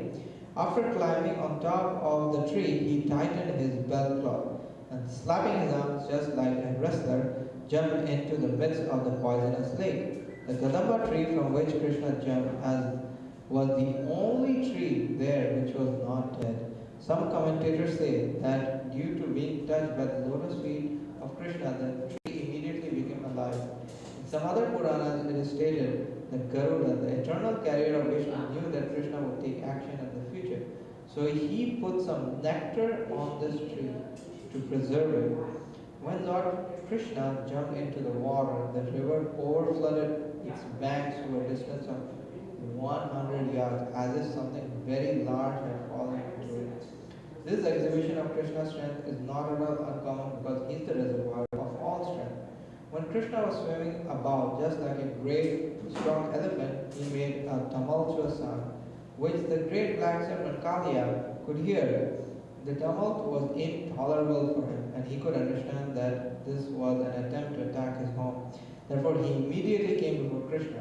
Kalia saw that Krishna was indeed worth seeing because his body was so beautiful and delicate. Its color resembled that of a cloud, and his feet resembled lotus flowers. He was decorated with srivastha, jewels, and yellow garments. He was smiling with a beautiful face and playing in the river Yamuna with great strength. But in spite of Krishna's beautiful features, Kalia felt great anger within his heart, and thus he grabbed Krishna with his mighty coils. Seeing the incredible way in which Krishna had enveloped in the coils of the serpent the affectionate cowherd boys and other inhabitants of Vrindavan immediately became struck out of fear. They had dedicated everything to Krishna.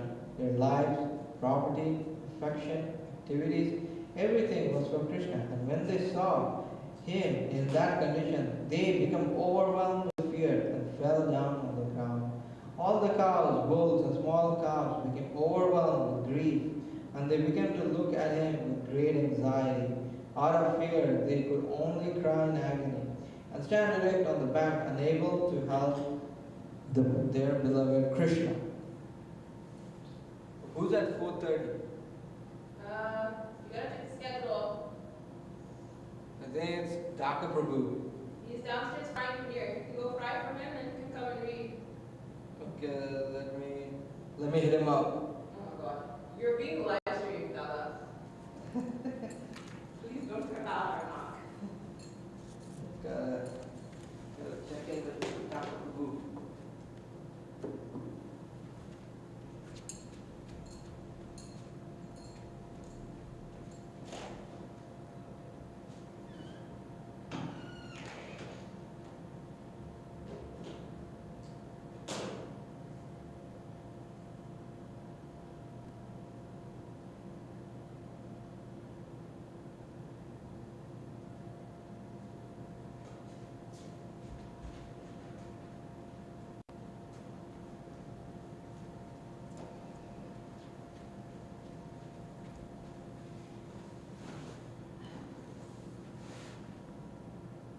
Seeing the incredible way in which Krishna was enveloped in the While the scene was taking place on the bank of the Yamuna, there were ill omens manifest. The earth trembled, meteors fell from the sky, and the left side of men's bodies shivered. All these are indications of great immediate danger. Observing the inauspicious signs, the cowherd men, including Maharaj Nanda, became very anxious out of fear. At the same time, they were informed that Krishna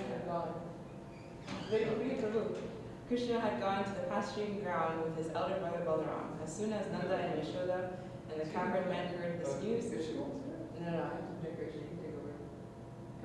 Really? Yeah. No, you can go ahead. I just want to read a couple paragraphs. That's fine. As soon as Nanda and Yashoda and the cowherd men heard this news, they became even more anxious. Out of their great affection for Krishna and being unaware of the extent of his potencies, they became overwhelmed with grief and anxiety because they had nothing dearer than Krishna, and because they had dedicated their everything, life, property, affection, mind, and activities to Krishna. Because of their great attachment for Krishna, they thought, quote, "Today Krishna is surely going to be vanquished." All the inhabitants of Vrindavan came out of the village to see Krishna. The assembly consisted of children, old men, women, animals, and all living entities. They knew that Krishna was their only means of sustenance. While this was happening, Balaram, who was the master of all knowledge, stood there simply smiling. He knew how powerful his younger brother was, and that there was no cause for anxiety when Krishna was fighting with an ordinary serpent of the material world. He did not, therefore, personally take any part in their sorrow. On the other hand, all the inhabitants of Vrindavan, being disturbed, began to search out Krishna by following the impression of his footprints on the ground, and thus they moved hastily toward the bank of the Yamuna. Finally, by following the footprints marked with flag, bow, and conch shell, the inhabitants of Vrindavan arrived at the riverbank and saw that all the cows and boys were weeping to behold Krishna enwrapped in the coils of the black serpent. Then they became still more overwhelmed with grief. While Balaram was smiling to see their lamentation, all the inhabitants of Brajabhumi merged into the ocean of grief because they thought that Krishna was finished. Although the residents of Vrindavan did not know much about Krishna, their love for him was beyond comparison.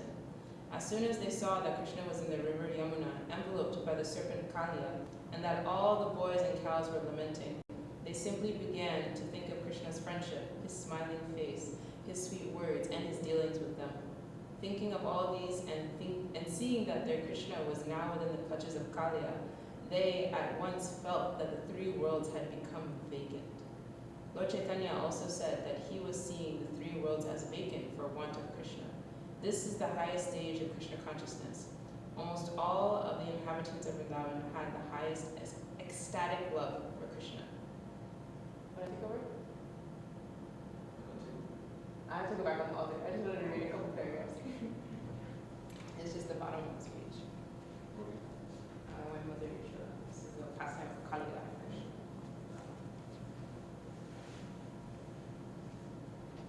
When Mother Yashoda arrived, she wanted to enter the river Yamuna and be checked. She fainted. Her friends were equally eager, shedding tears like torrents in the rain or waves of the river. But in order to bring Mother Yashoda to consciousness, they began to speak loudly about the transcendental pastime of Krishna. Mother Can you raise the mic a little so I can hear too? Yeah.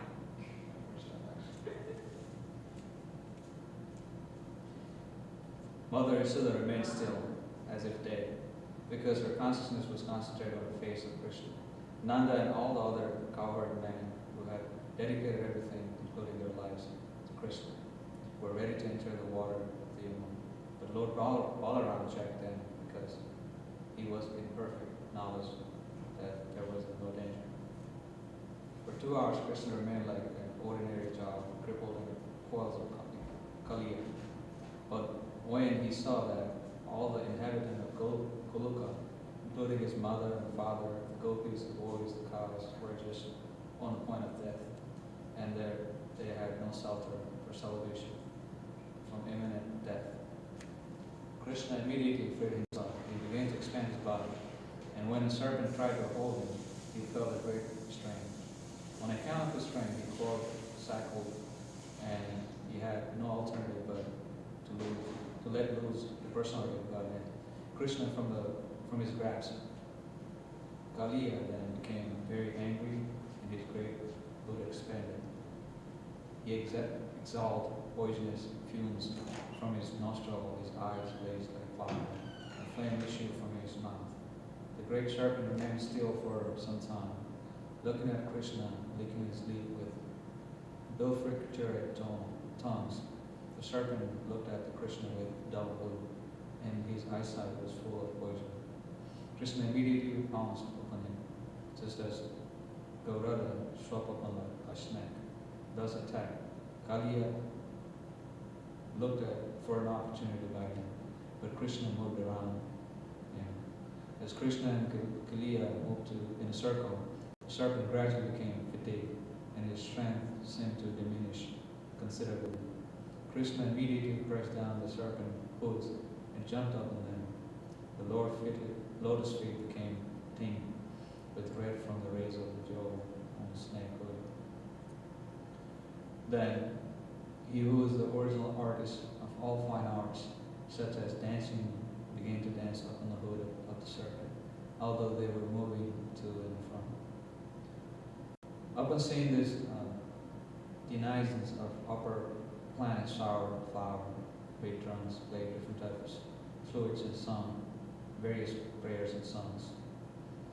In this way, all the denizens of heaven, such as Gandharvas, Siddhas, and demigods, became very much pleased.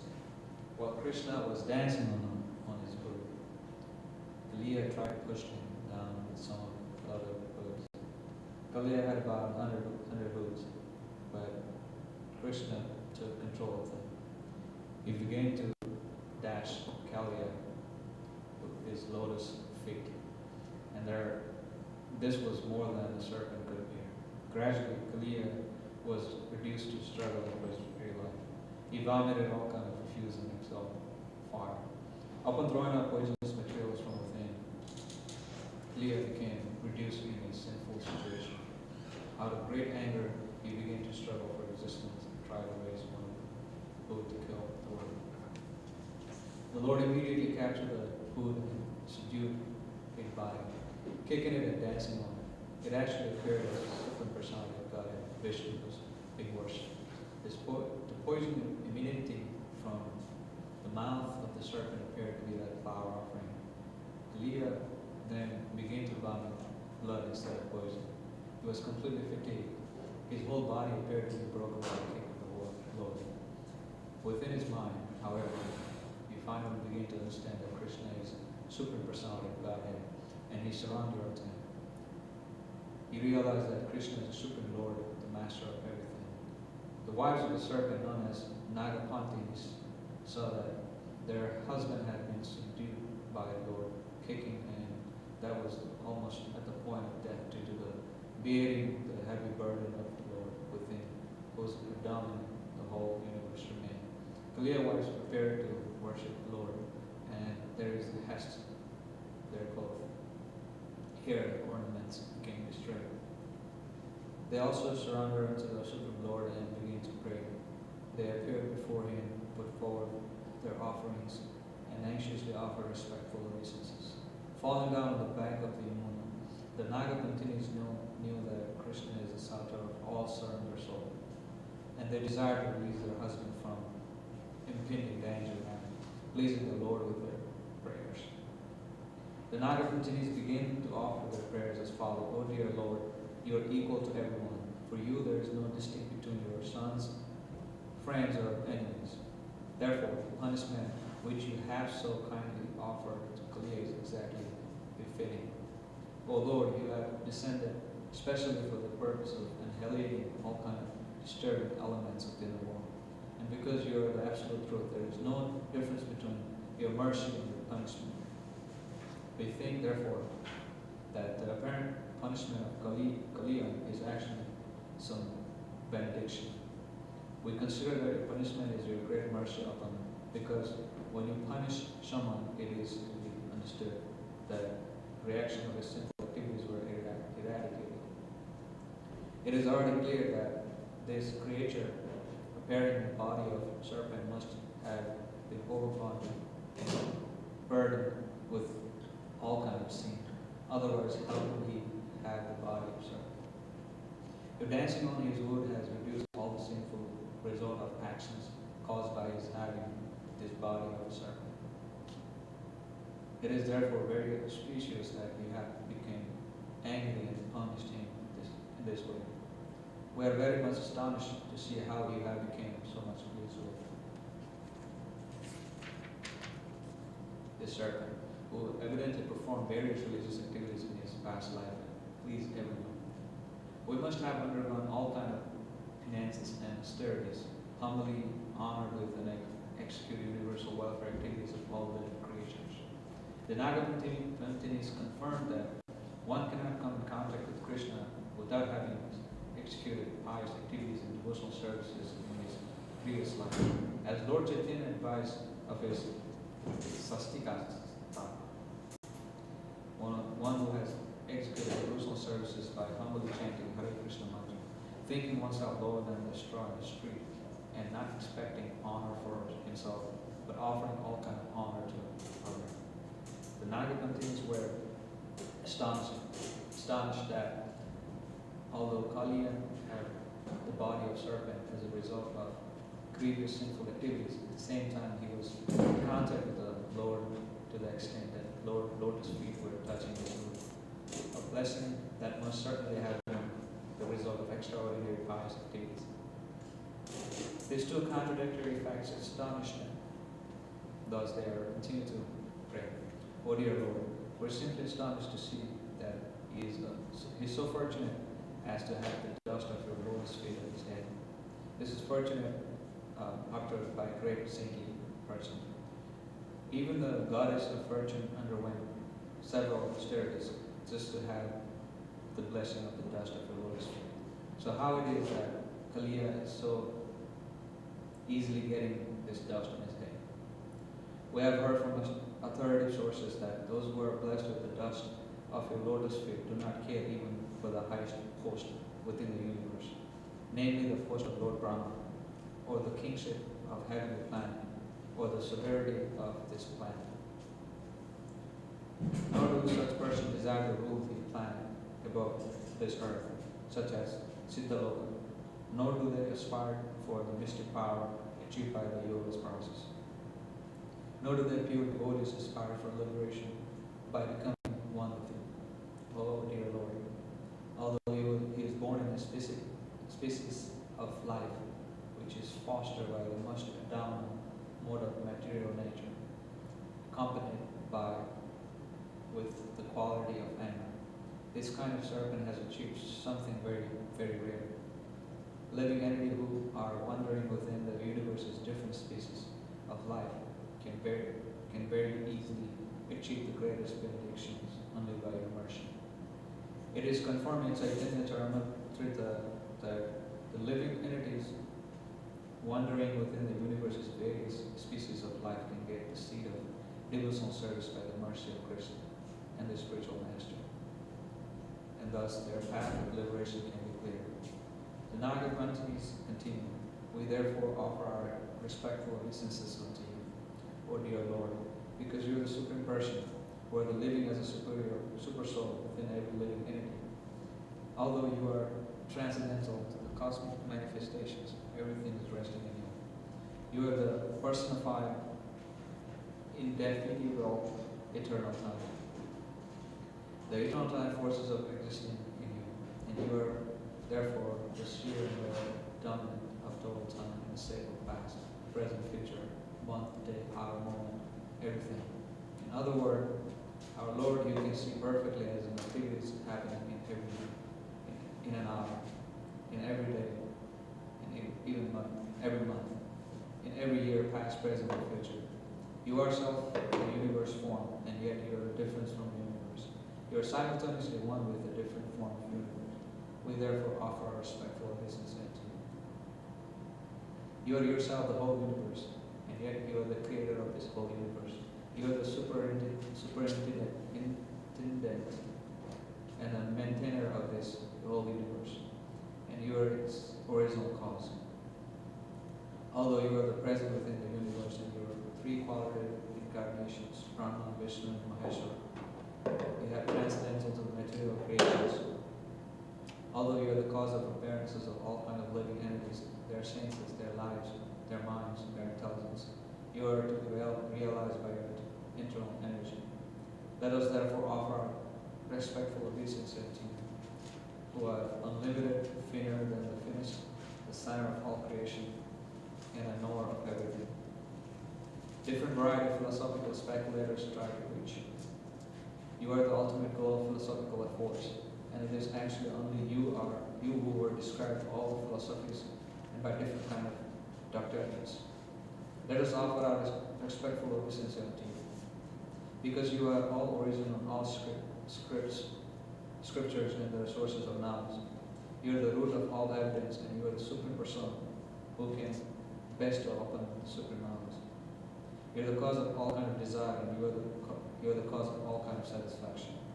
You are the Vedas personified. Therefore, we offer our respectful obeisances. Our dear Lord, you are the supreme personality of Godhead Krishna, and you are the supreme enjoyer. You have now appeared as a son of Vasudeva, who is the manifestations of the states of pure godliness. You are the predominating deities of mind and intelligence, Aniruddha and Pridhana, and you are the Lord of all Vaishnavas. You are expansion as the Chatur Viyur, namely Vasudeva, Sanskarasana, Anuruddha, and Pradayana. You are the cause of all development of mind and intelligence. By your activities only, the living entity become covered by forgetfulness or discovering their real identity. This is confirmed in Bhagavad Gita, 15th chapter. The Lord is sitting as a super soul in everyone's hearts. And due to his presence, the living entities either forget himself or revives his original identity. We can practically understand that you are within our heart as the weaknesses of all our activities. But it is very difficult to appreciate your presence. Although every one of us can do so to some extent. You are the supreme controller of both the materials and the spiritual energies. Therefore, you are the supreme leader, although you are different from this cosmic manifestation. You are the witness and creator and very ingredient of this cosmic manifestation. We therefore offer our respectful obeisances unto you. Our dear Lord, in the matter of creating these cosmic manifestations, personally you have nothing to serve. By expanding your different kinds of energy, namely the mode of passion, the mode of goodness, and mode of ignorance, you create, maintain, and inhabit in Ahi, this cosmetic manifestation. As a controller of entire time force, you simply gains over the material energy, thereby creating this universe and energizing the different mode of material nature. With actively and different creature, no one can estimate, therefore, how your activities are going on in this world. Our dear Lord, although you have expanded unto these three principal deities of the universe, namely Lord Brahma, Lord Vishnu, and Lord Shiva, for creation, maintenance, and destruction. Your appearances as Lord Vishnu is actually for the benediction of living creature. Therefore, for those who are actually peaceful and who are aspiring to supreme peace, worship your peaceful appearances as Lord Vishnu is recommended. O Lord, we are submitting our prayers unto you. You can appreciate that this poor servant is going to leave to give up his life. You know that for us, woman and husband is our life and everything. Therefore, we are praying unto you that you kindly excuse Kaliya, our husband, because of his circumstance. Then we shall be the great difficulty. Looking up on the only, please excuse this great offender. O dear Lord, every living creature is your offspring, and you maintain everyone. The serpent is also your offspring, and you can excuse him once, although he was permanently healed. Undoubtedly, without knowing your supremacy, we are praying that he may be excused this time. Our dear Lord, we are offering our loving services unto you, because we are all eternal servitor of your Lordship. You can order us to do whatever you please. Every living being can relieve from all kind of despair, failures, and about by the Lord. After the Nagapantini submitted their prayer, Lord Krishna released Kaliya from his punishment. Kaliya was already unconscious from being struck by the Lord. Upon regaining consciousness and being released from the punishment, Kaliya got back his life force and working power of his senses. With folded hand, the humbly began to pray to the Supreme Lord Krishna, my dear Lord. I've been born in such a species that by nature I'm angry and fierce, being in the darkness region of these mortal worlds. Your Lordship known well that it's very difficult to give up one natural instinct. Although by such instinct the living creature transmigrates from one body to another. It is confirmed in the Bhagavad Gita. It is very difficult to get out of the clutches of material nature. But if everyone surrendered to the Supreme Personality of God and Krishna, the mode of material nature can no longer act on it. My dear Lord, Kaliya continued, you are the original creator of the mode of material nature, by which the universe is created. You are the cause of different kind of mentality possessed by a living creature, by which they have obtained different varieties of love. My dear Lord, I am born as serpent, therefore, by nature instinct, I am very angry. How it is then possible to give up my acquired nature without mercy? It is very difficult to get out of the clutches of your mind. By your mind, we remain enslaved. My dear Lord, kindly excuse me for inevitable material tendency. I surrender unto you. Now you can punish me or save me as you desire. After hearing this Supreme Personality of Godhead, who was acting as a small human child, ordered the serpent thus: you must immediately leave these places and go to the ocean. Live without delay. You can take with all your offspring, wives, and everything that you possess. Don't pollute the water of your mouth. Let it be drunk by my cow and cowherd boys without hindrance. The Lord then declared that the order given by Kaliya and snake be recited and heard by everyone, so that no one need fear Kaliya any longer. Anyone who hears the narration of Kaliya's serpent and his punishment will need fear no more envious activities of snake. The Lord also declared, if one take a bath in Kaliyan lake, where my coward boyfriend and I have bathed, or if one fasts for a day and offer obeisances to a forefather from the water of this lake, he will relieve all kind of sinful reaction. The Lord also assured Kaliya, you came out of fear of Guru, who wanted to eat you in a beautiful land by the ocean.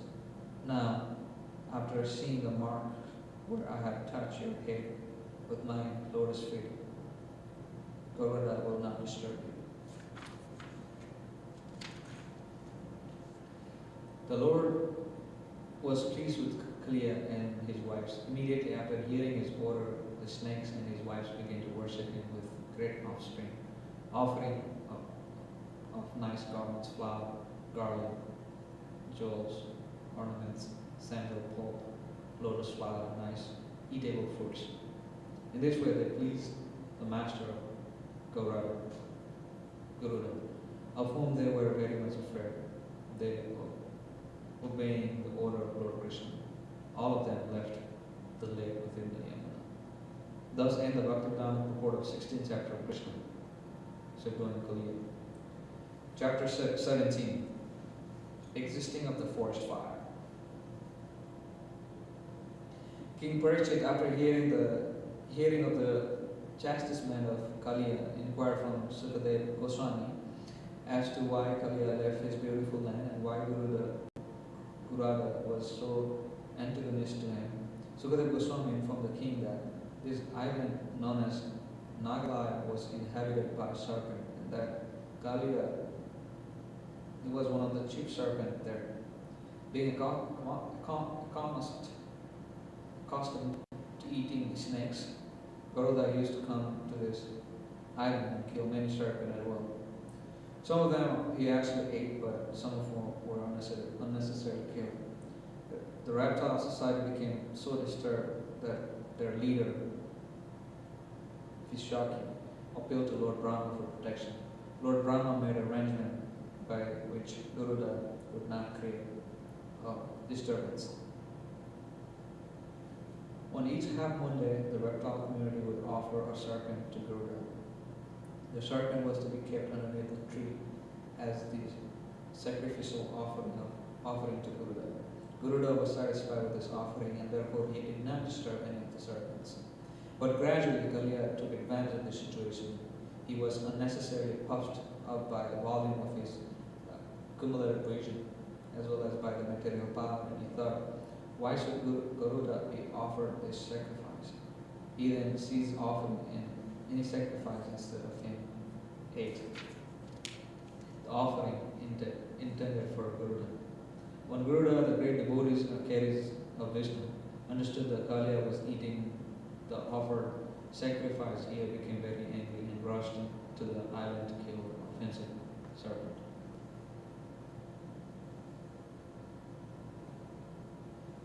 Kalia tried to fight Garuda to face him with this many hooves and poisonous sharp teeth. Kalia attempted to fight him, and Garuda, the son of Tarakasya, in great anger with the great force benefiting the carriers of Lord Vishnu, struck the body of Kalia with his fulgurant golden wings. Kalia, who is known as a Kadrusta, son of Kadru, immediately fled to the lake known as Kalia Harbor, which lay within the Yamuna river, in which Garuda could not approach. Kalia took the shelter within the water of the Yamuna for the following reason. Just as Garuda went to the island of Kalia snake, he also used to go to Yamuna to catch fish to eat. There was, however, a great yogi known as Subhrani Muni, who used to meditate within the water there, and who was sympathetic with the fish. He asked Garuda not to come there and disturb the fish, although Garuda was not under anyone's order. Being the carrier of Lord Vishnu, he did not disobey the order of the great yogis.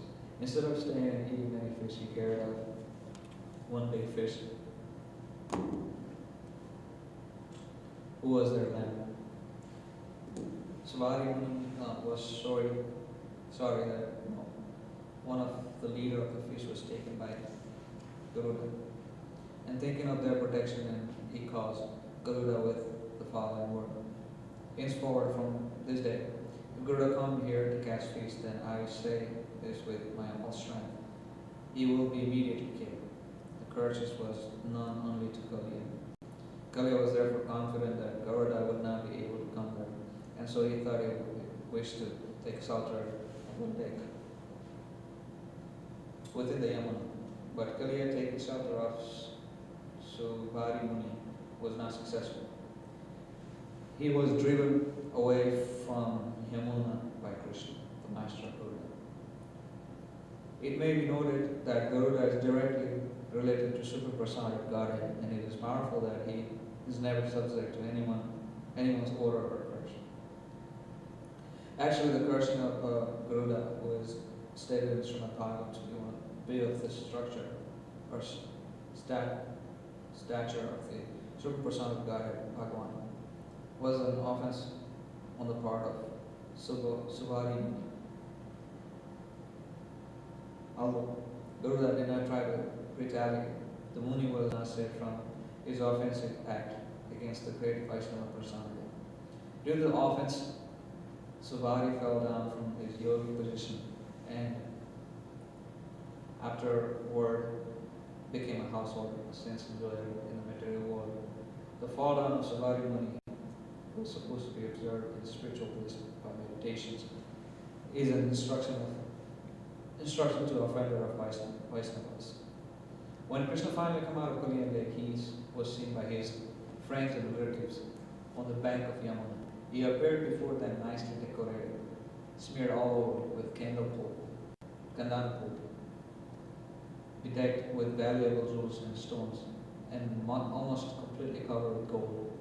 The inhabitants of Vrindavan, including the cowherd boys and the men, the gopis' mother, Yashoda, Maharaj, Nanda, and all the cows and cows, saw Krishna coming from the Yamuna. And it was as though they had recovered their very life. When a person regains his life naturally, he becomes absorbed in pleasure and joyful. They each in turn pressed Krishna to their chest. Thus they felt a great relief.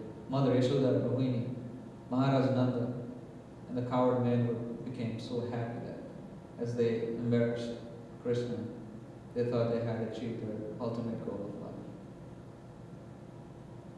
Balaram also embraced Krishna, but he was laughing because when everyone else had been so overwhelmed with anxiety, he had known what would happen to Krishna. All the trees on the bank of Yamuna, along with all the cow, bulls, calves, were full of pleasure because Krishna parents there.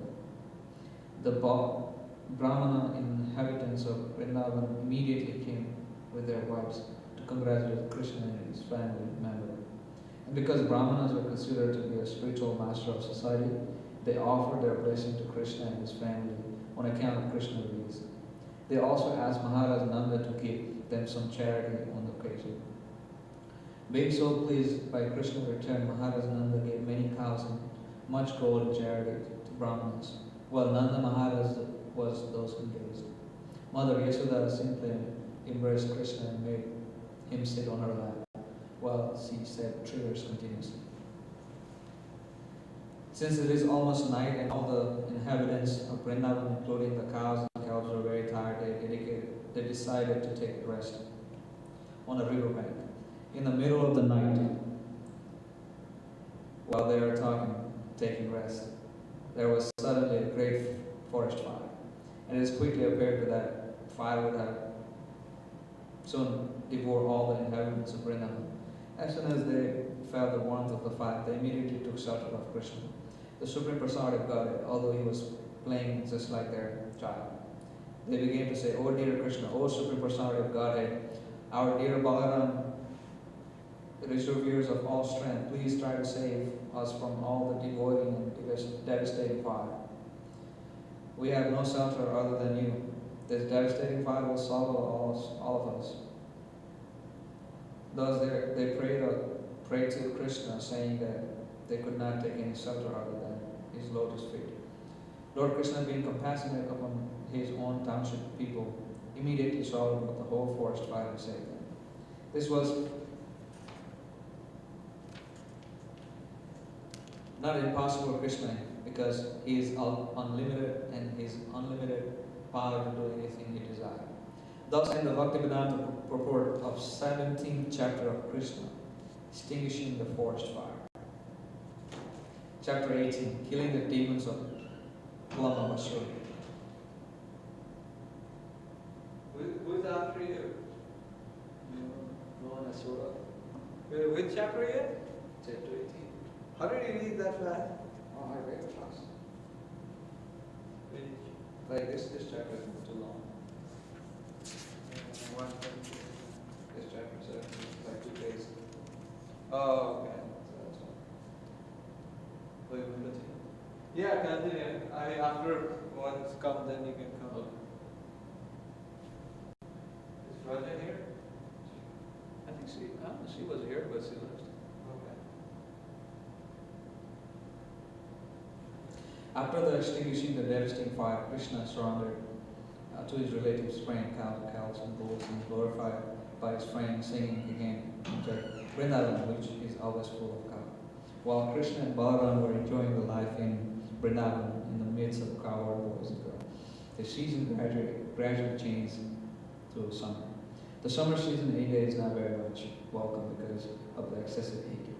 But in Vrindavan, everyone was pleased because summer they appeared just like spring. This was possible only because Lord Krishna and Balaram were the controller. Even the Lord Brahmana and Lord Shiva were residing there. In Vrindavan, there are many falls which are always pouring water. And the sound is so sweet, it covers the sound of the crickets. And because the water flows all over, the forest always looked very green and beautiful. The inhabitants of Vrindavan were never disturbed by the scorching heat of the sun and high summer temperature. The lake of Vrindavan are surrounded by green grasses and various kinds of lotus flower bloom there, such as Kahalada, Kanjana, and Utpala. And the air blowing in Vrindavan carries the aromatic pollen of those lotus flowers. Why? The particles of water from the waves of Yamuna, the lake, and the waterfall touches the body of inhabitants of Vrindavans. They automatically felt a cooling effect. Therefore, they are practically undisturbed by the summer season. Vrindavan is such a nice place. Flowers are always blooming, and there are even various kind of decorated here. Birds are chirping, peacocks are crowing and dancing, the bees are humming, the cuckoos, they're singing nicely in 5 kinds of tunes. Krishna, the reservoir of pleasure, blowing his flute, accompanied by his elder brother Balaram and other cowherd boys, and the cows entered the beautiful forest of Vrindavan and enjoyed the atmosphere. They walked into the midst of newly grown leaves of trees whose flowers resembled peacock feathers. They were garlanded by those flowers and decorated with saffron chalk. Sometimes they were dancing, singing, and sometimes wrestling with one another. While Krishna danced, some of the cowherd boys sang, and others played on flutes. Some bugled on buffalo horn and clapped their hands, praising Krishna.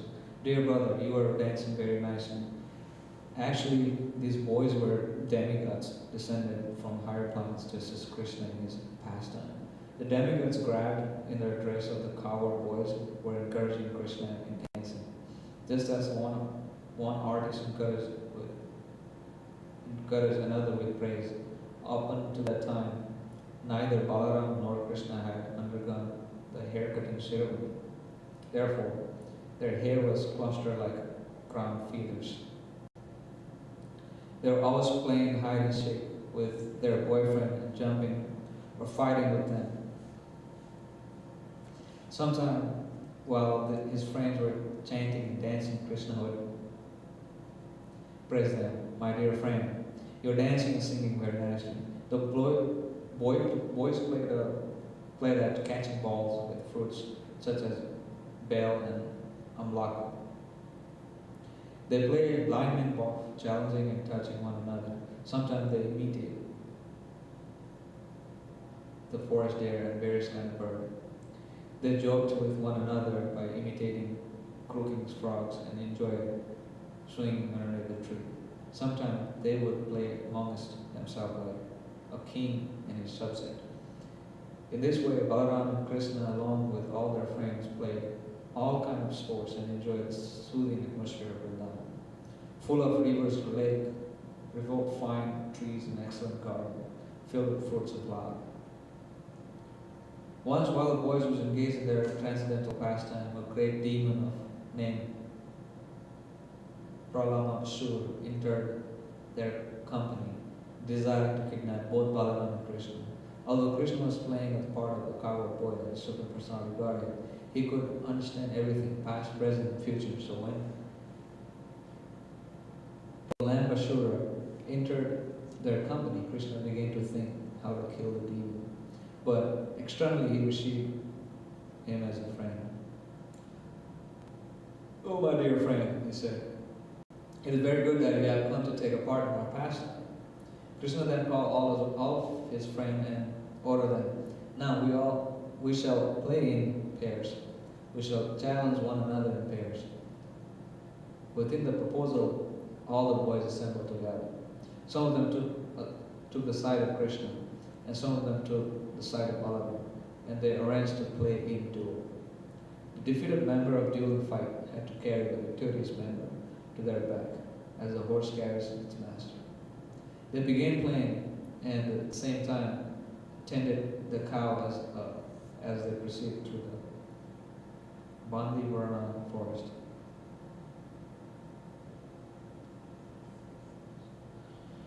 The party of Balaram accompanied by Sridama and Brasava, came out victorious. Krishna party had to carry their back through the Vrindavana forest. The Super Prasadic God, Krishna being defeated, had to carry Srimada to his back, and Bharatra seen carried Varsi, imitating their play. Pralamasura, who appeared there as a coward boy, carried Balaram on his back. Pralamasura was the greatest of demons, and he had calculated that Krishna was the most powerful of this coward boy. In order to avoid the company of Krishna, Pralamasura carried Balaram far away. The demon was undoubtedly very strong and powerful, but he has to carry Balaram, who was compared to a mountain. Therefore, he began to feel the burden, and thus he assumed his real form.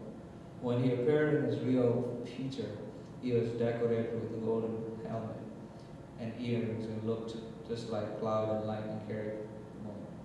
Balaram observed the demon body expanding up to the limit of the cloud, his eye dazzling like blazing fire, his mouth flashing with sharp teeth. At first, Balaram was surprised by the demon's appearance, and he began to wonder, how is that all of a sudden that this carriage has changed in every way?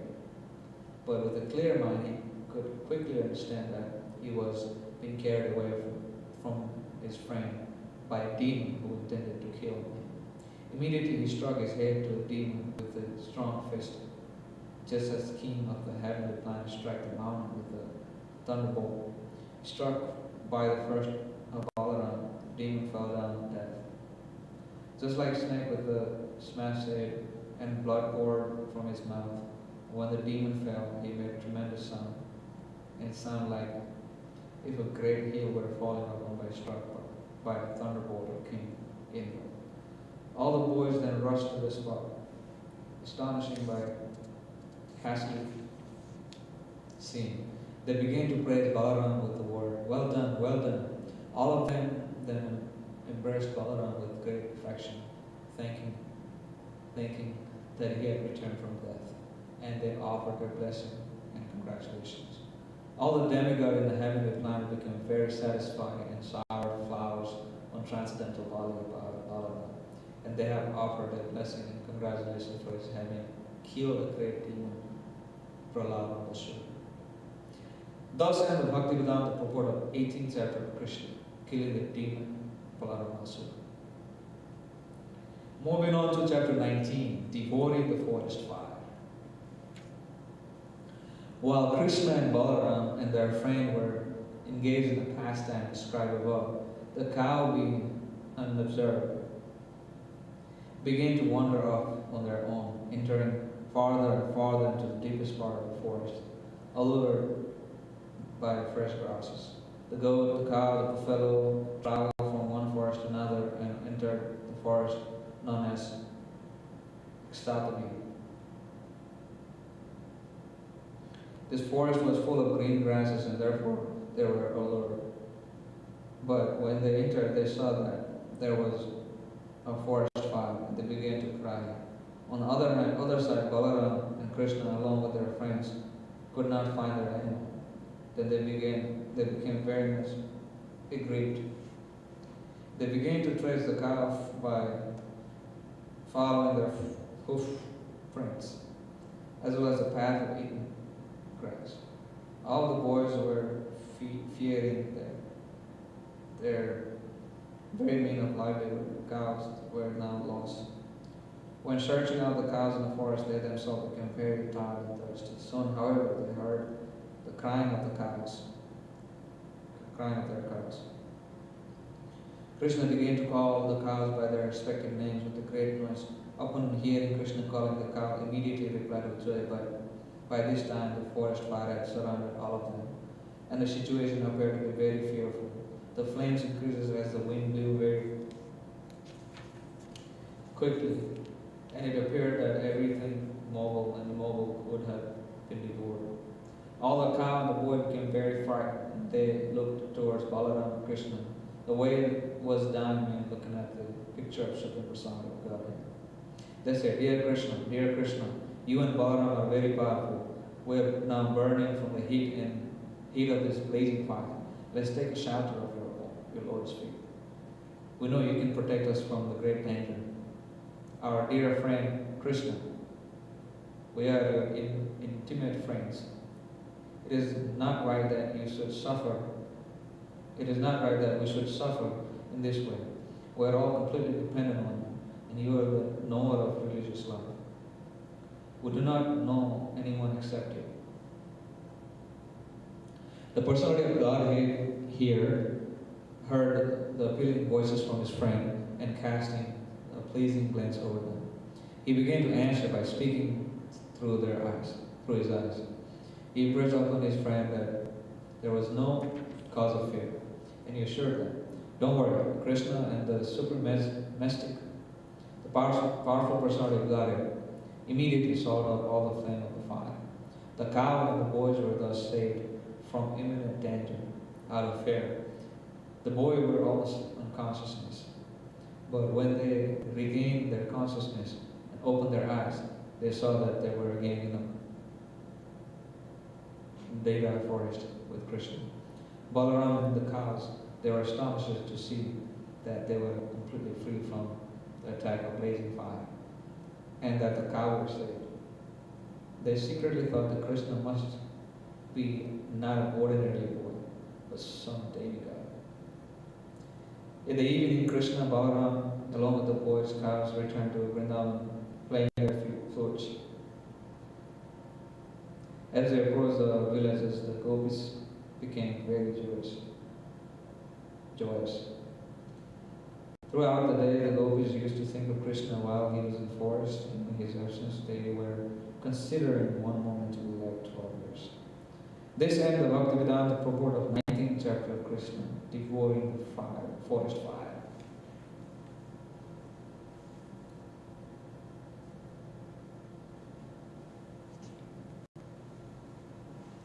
Chapter 20, description of autumns. The killing of Palamabasur and the devouring of the devastating forest fire by Krishna and Balaram became household topic in Vrindavan. The coward men described these wonderful activities to their wives and everyone else, and they were all struck with wonder. They concluded that Krishna and Balaram were demigods who had kindly come to Vrindavan to become their children. In this way, the rainy season ensued. In India, after the scorching heat of summer, and rainy season is very welcome. The cloud accumulating in the sky, covering the sun and moon, become very pleasing to people, and they expect rainfall at every moment. After summer, the advent of the rainy season is considered to be a life-giving source of everyone. The thunder and occasional lightning are also pleasurable to the people. The symptom of the rainy season may be compared to the symptom of living entity who are covered by these three modes of material nature. The ultimate sky is like Supreme Brahman, and the tiny living entities are like the covered sky. Brahmana covered by three modes of material nature.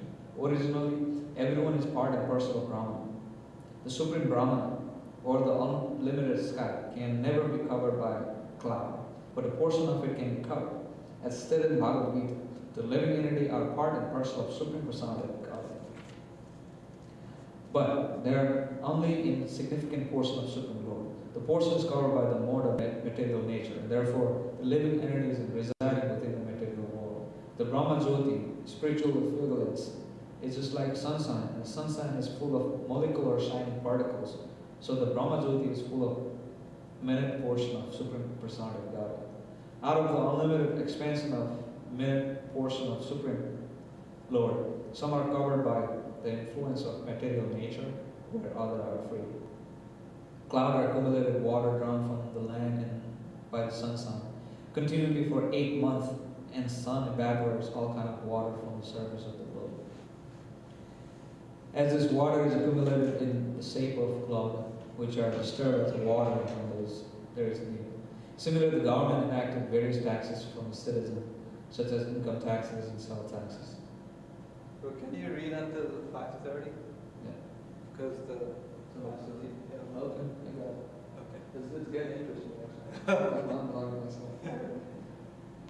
Sell taxes, which are the citizens are able to pay their differences, material activities. Agricultural, trade, industry, and so on. Taxation is compared to the sun drawing water from the earth.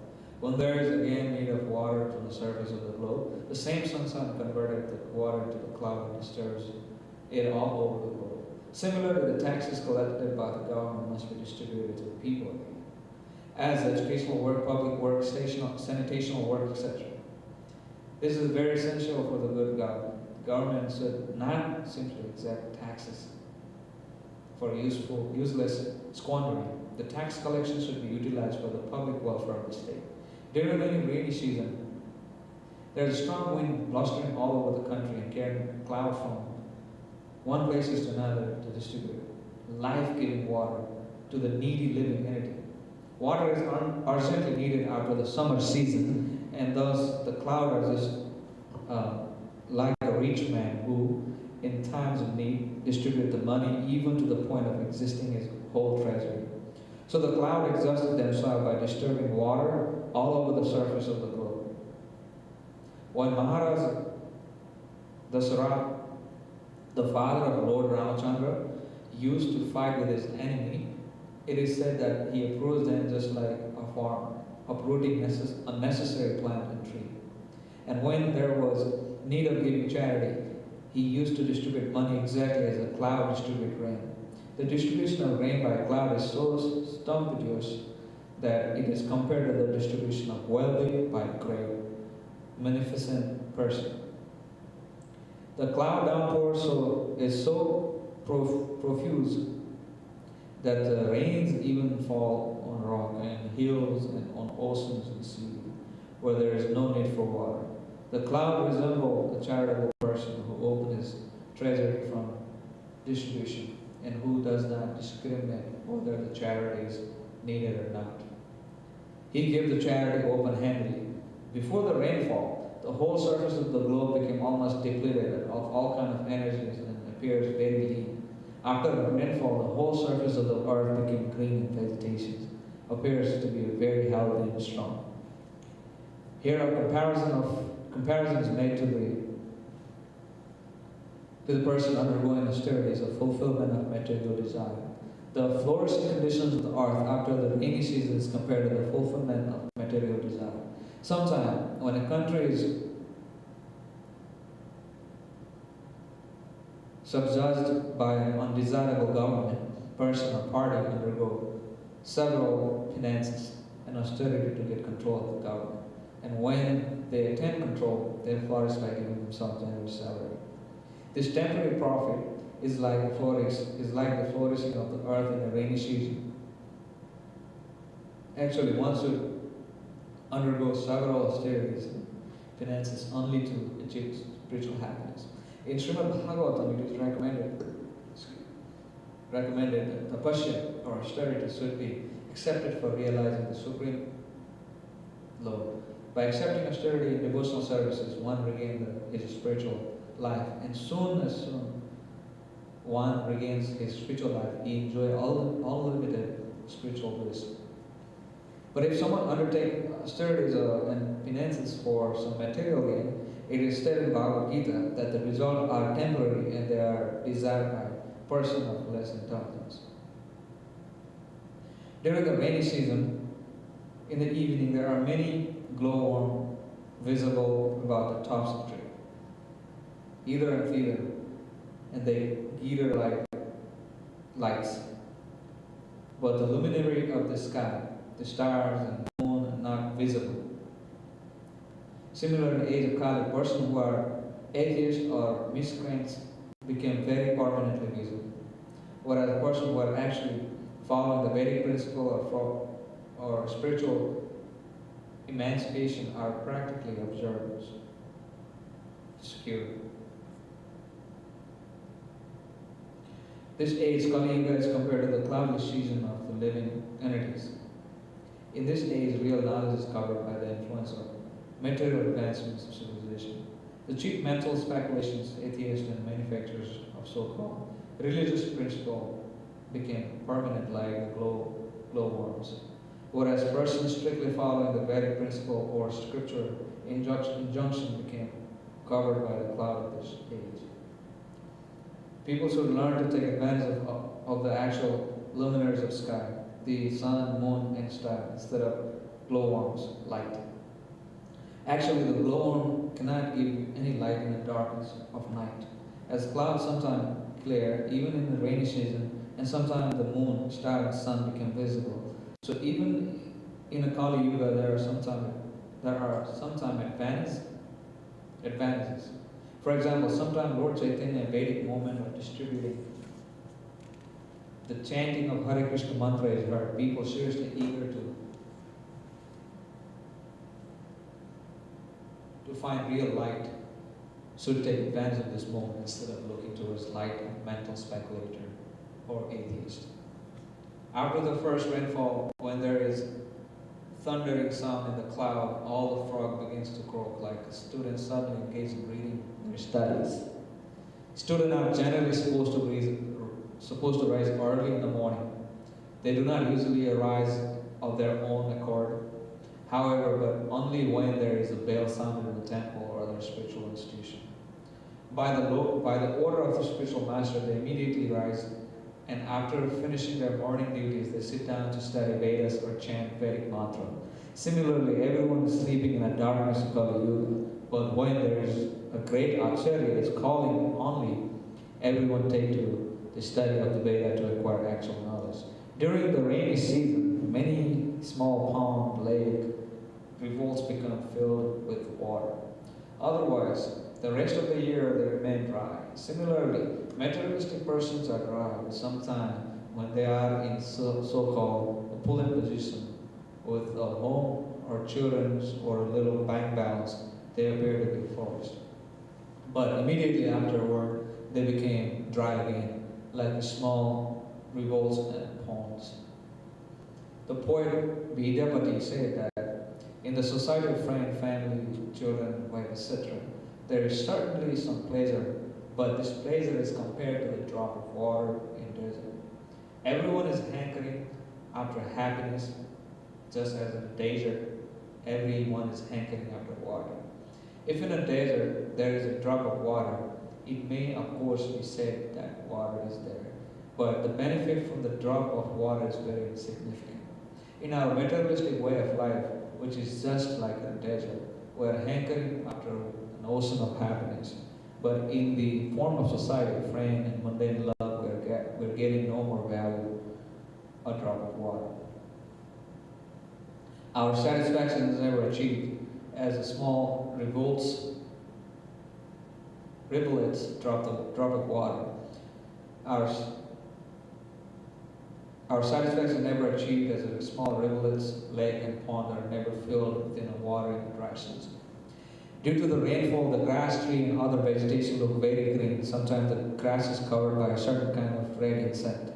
And when the green and red combine with an umbrella-like mushroom, the entire scene has changed. Just like a person who has suddenly become rich. The farmer then became very happy to see his field full of grains. But the capitalists, who are always unaware of activities of supernatural power, become unhappy because they are afraid of competitive price due to the abundant production. In some places, certain capitalists in government restrict the farmer production of grain, not knowing the actual fact that all food grain are supplied by the Supreme Personality of Godhead. According to the Vedic injunction, Eko Bahunam Yo Vidyati Kamana. The Supreme Personality of Godhead maintained this creation. Therefore, He arranged for supply of whatever is required for all living entities. When there is a population increase, it is the business of Supreme Lord to feed the people. But atheists and miscreants do not like abundant productions of food, grain, especially their business might be hampered. During the rainy season, all living entities on the land, in the sky, and in the water become very much refreshed, exactly like the one who engaged in transcendental loving services of the Lord. We have practically experienced experience of this with our students in International Society of Krishna Consciousness. Before becoming students, they were dirty looking, although they had naturally beautiful personal features. Due to having no information of Krishna consciousness, they appeared very dirty and wretched.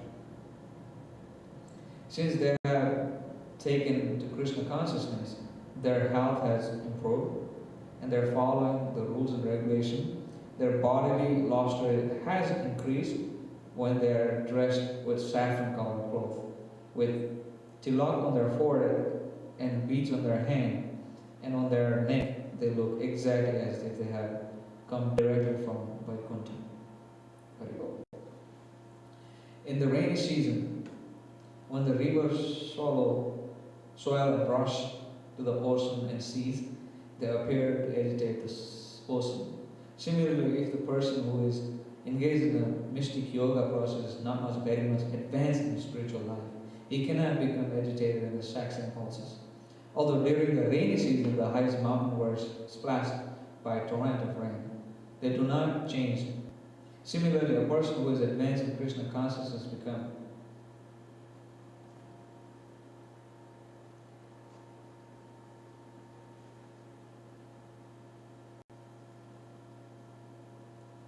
even if they put into difficulty, it is not embarrassed. A person who is spiritually advanced accept any adverse condition of life as a mercy of the Lord, and thus he is completely eligible to enter into the spiritual kingdom. In the rainy season, some of the roads are not frequently used as they became covered with long grasses. These roads are exactly like Brahman, who are not accustomed to studying and practicing the reformatory method of Vedic injunction. He became covered with the long method. He became covered with the long grass of mind.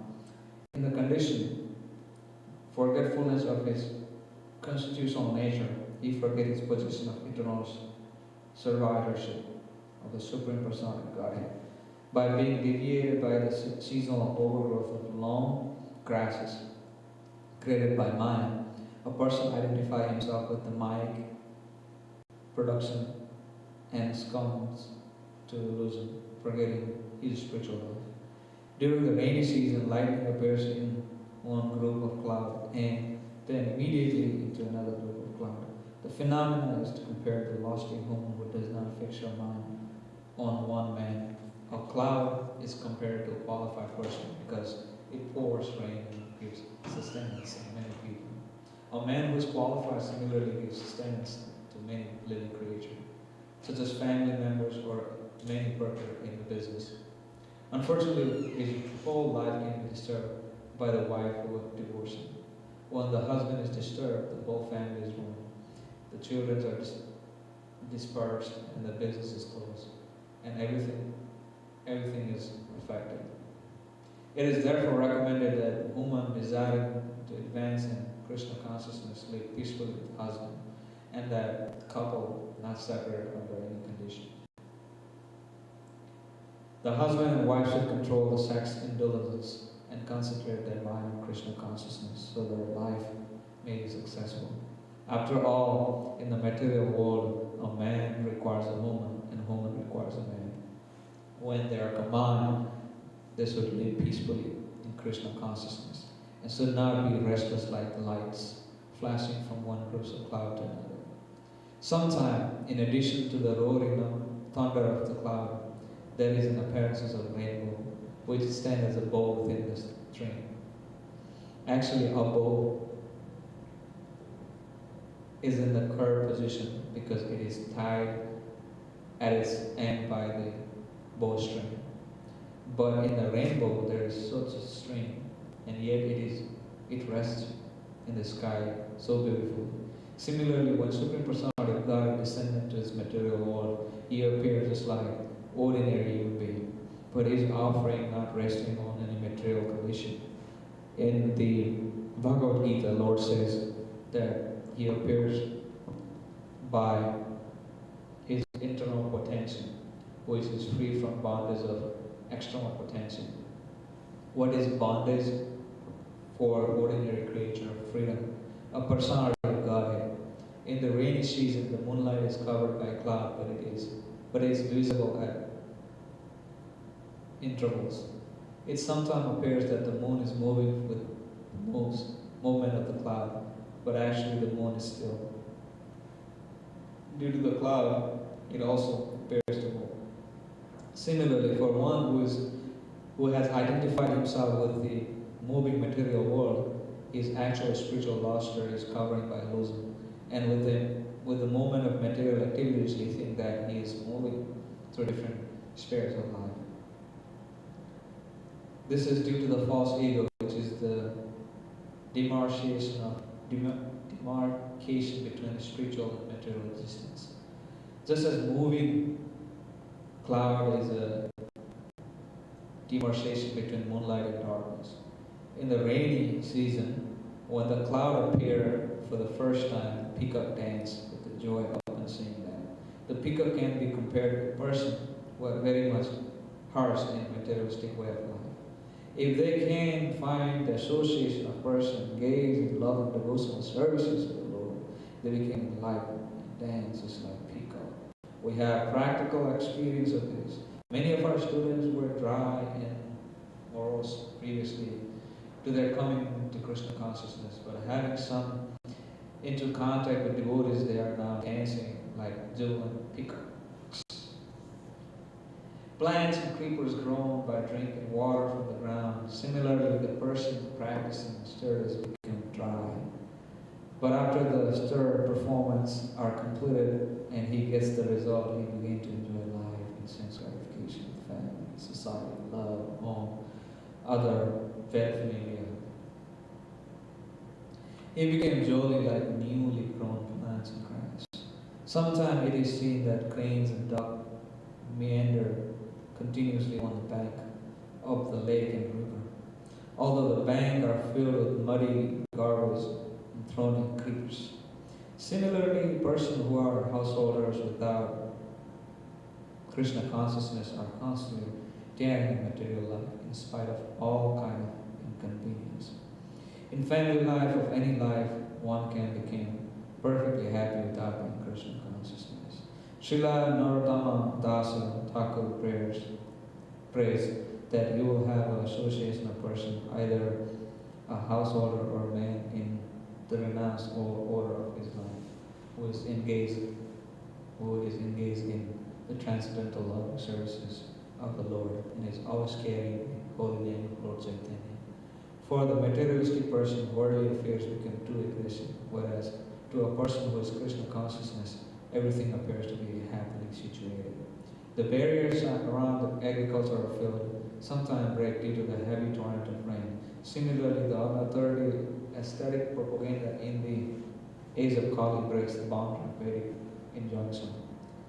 Thus people gradually degenerate to godlessness.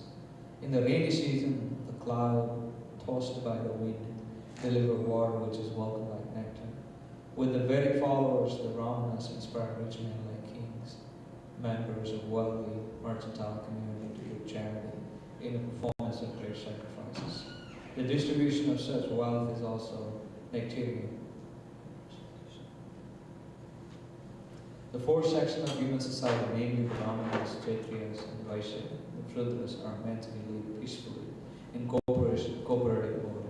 It is possible when they are guided by experience. Vedic Brahmanas who perform sacrifices and distribute wealth equally.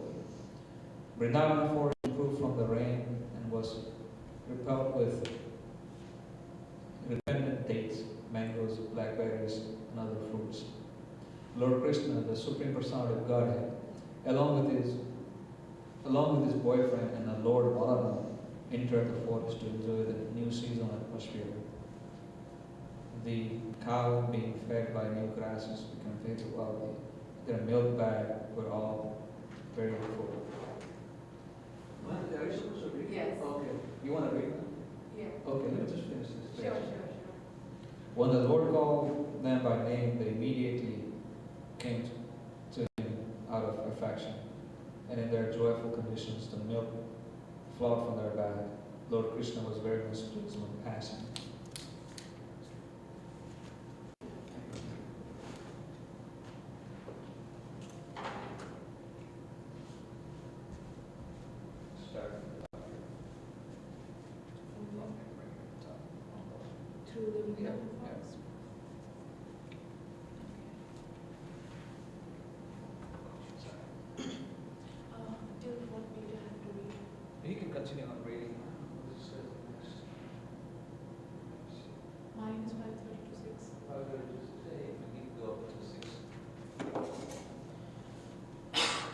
Through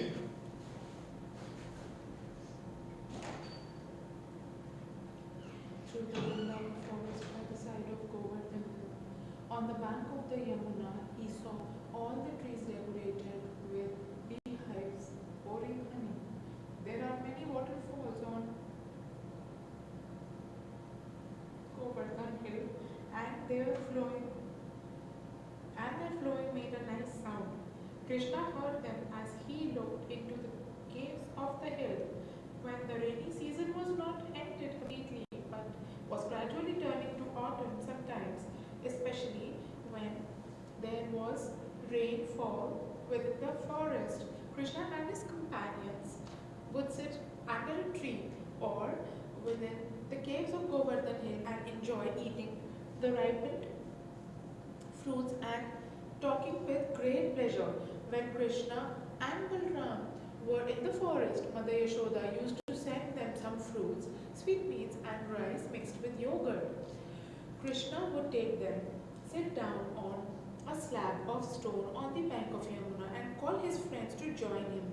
While Krishna and Balram and their friends were eating, they watched the cows, calves, and bulls. The cows appeared to be a little tired from standing with their heavy milk bags. By sitting and chewing grass, they became happy, and Krishna was pleased to see them. He was proud to see the beauty of the forest due to rainy season, which was nothing but the manifestation of his own energy. At such times, Krishna would praise nature's special activities during the rainy season. It is stated in the Bhagavad Gita that the material energy or nature is not independent in its actions.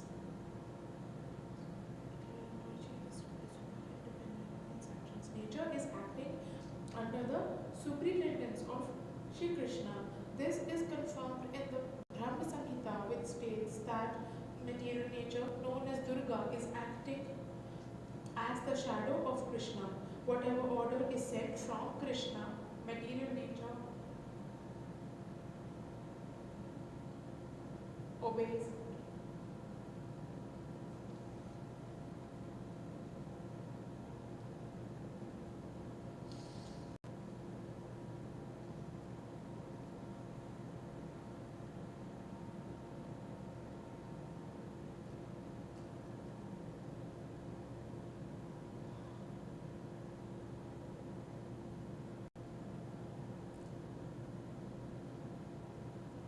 Therefore, the natural beauty created by the rainy season was acted out according to the indications of Krishna, who thus felt very proud of material nature's beautiful activities.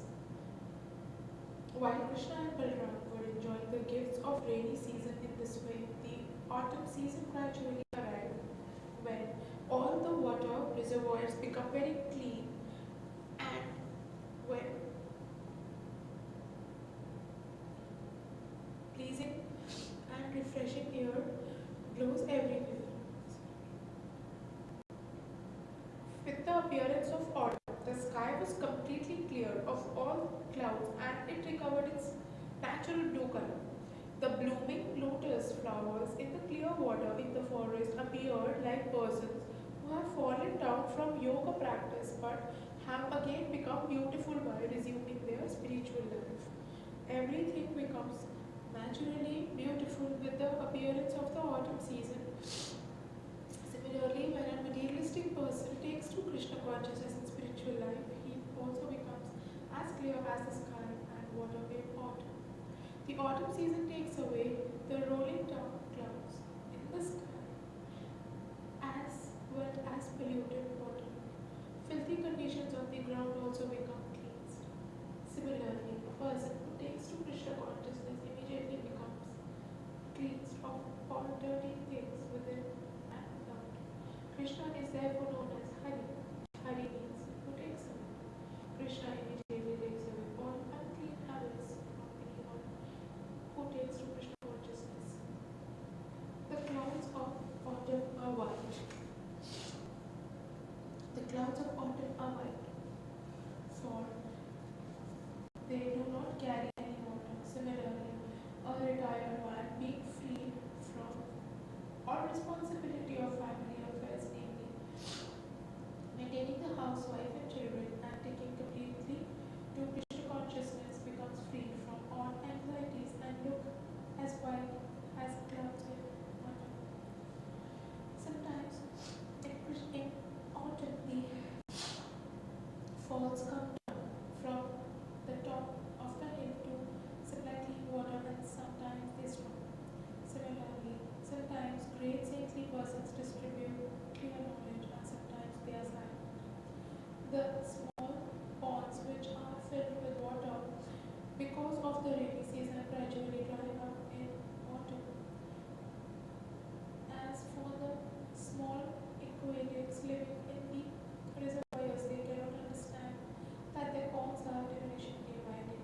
and scorching heat from the sun in the autumn season, the small creatures living in small reservoirs of water are very much distributed.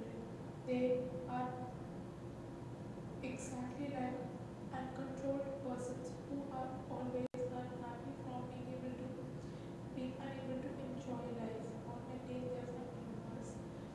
The very earth gradually dries up and newly grown fresh vegetation begins to wither. Similarly, for one who has taken to Krishna consciousness, desire for family enjoyment eventually dries up. Because of appearance of the autumn season, the water of the ocean becomes calm and quiet. Just as a person developed in the self-realization becomes free from disturbance by self-realization becomes free from the disturbance by three modes of material nature. In autumn, farmers save water within the fields by building strong walls so that the water contained within the field cannot be moved. There is hardly any hope for new rainfall. Therefore, they want to save whatever is in the field. Similarly, the person who is actually advanced in self-realization protects his energy by controlling the senses. It is advised that after the age of 50 one should retire from family life and conserve the energy of the body for utilization in the advancement of Krishna consciousness unless one is able to control the senses and engage them in the transcendental loving service of Mukunda. There is no possibility of salvation. During the daytime in autumn, the sun is very scorching, but at night, due to the clear moonshine, people get relief from the day's fatigue. Similarly, a person who takes shelter of Mukunda or Krishna can be saved from the fatigue of misidentifying the body with the self. Mukunda or Krishna is also the source of solace for the damsels of Vrindavan. The damsels of Brajabhumi are always suffering because of separation from Krishna, but when they meet him during the moonlit autumn night, their fatigue of separation is relieved. When the sky is clear of autumn clouds, the stars at night shine very beautifully. Similarly, when a person is actually situated in Krishna consciousness, he is cleared of all dirty things and he becomes as beautiful as the stars in the autumn sky. Although the Vedas contain instructions for pursuing knowledge, jnana, for practicing mystic yoga, and for engaging in karmic activities in the form of sacrifices, the ultimate purpose of the Veda is stated in the Bhagavad Gita. One has to accept Krishna consciousness after thoroughly studying the Vedas. Therefore, the clean heart of a devotee in Krishna consciousness can be compared to a clean sky of the autumn season. During autumn, the moon looks very bright along with the stars in the clear sky. Lord Krishna himself appeared in the sky of the Yadu dynasty.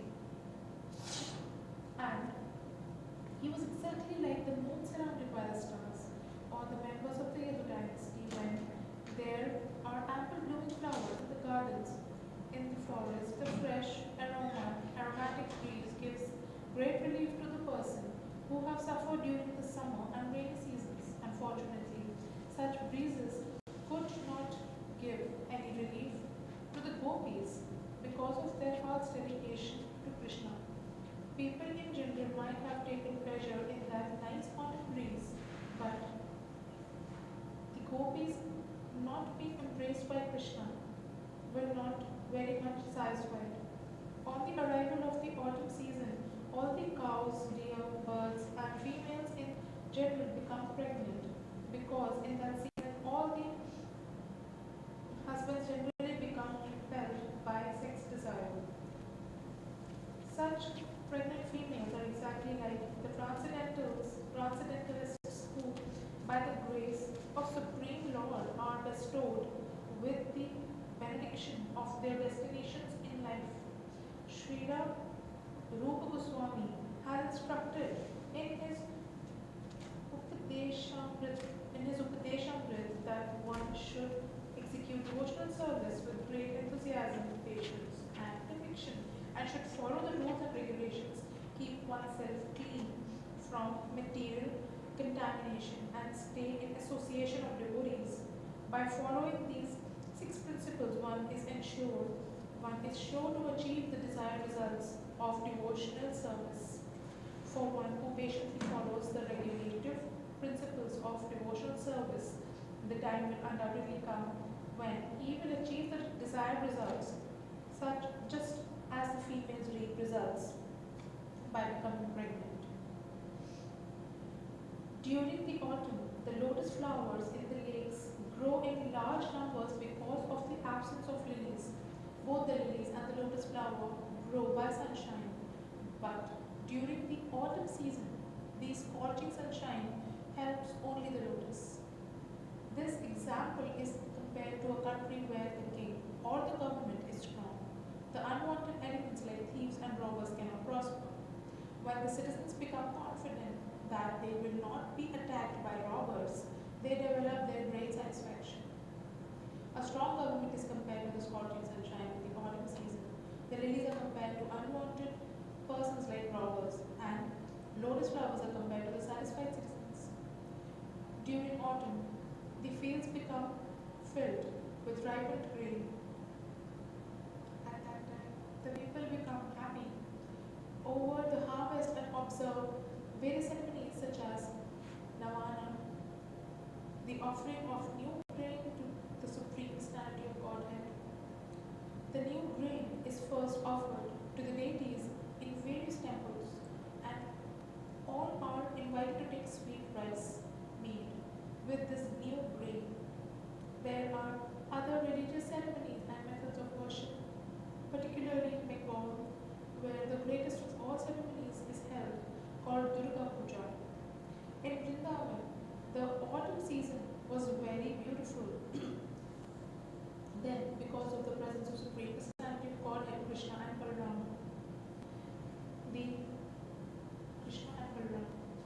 mercantile community, the royal order, and the great sages were free to move about in order to achieve their desired benedictions. Similarly, the transcendentalists, when freed from engagement of the material body, also achieve the desired goal.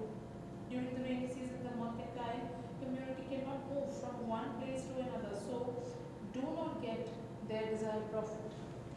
You have to read? Are you reading? Are you sure? Yeah, I can read it. How long have you reading? I think this ends soon, right? I started at 5:41. Okay. I think this ends soon, right? We're towards the end. I can pick up next chapter. I think we're at the end. Half paramours. Yeah. I'll pick up next chapter. When freed from engagement of material body, also achieve their desired goal. During the rainy season, the mercantile community cannot move from one place to another, and so do not get their desired profit. Nor can the royal order go from one place to another to collect taxes from the people. As for saintly persons who must travel to preach transcendental knowledge, they also are restrained by the rainy season. But during the autumn, all of them leave their confines. In the case of the transcendentalists, be he a Janani, a yogi, or a devotee, because of the material body, he cannot actually enjoy spiritual achievement. But as soon as he gives up the body, or after death, the Janani merges into the spiritual effulgence of the Supreme Lord. The yogi transfers himself to the various higher planets, and the devotee goes to the planet of Supreme Lord, Goloka Vrindavan, or one of the Vaikunthas, and thus enjoys his eternal spiritual life. Thus ends the Bhaktivedanta purport of the 20th chapter of Krishna, description of autumn.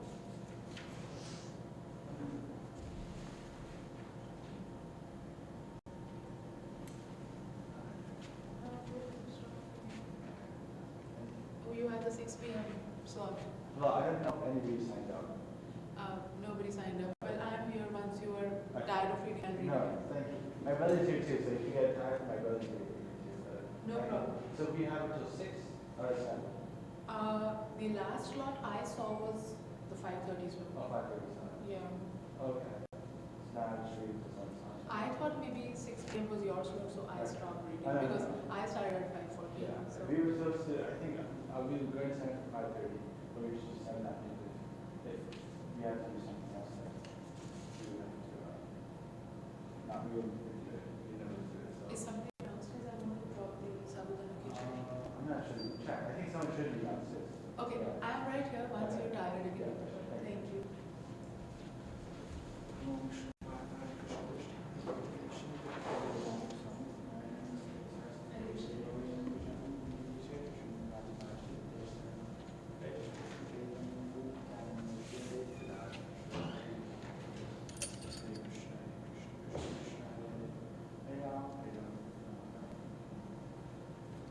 Chapter 21. The gopis are attracted by the flute.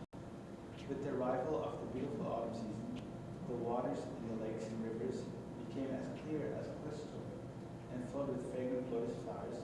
The breezes blew very pleasantly. At that time, Krishna entered the forest of Vrindavan with the cows and the cowherd boys. Krishna was very much pleased with the atmosphere of the forest, where flowers bloomed and bees, drones,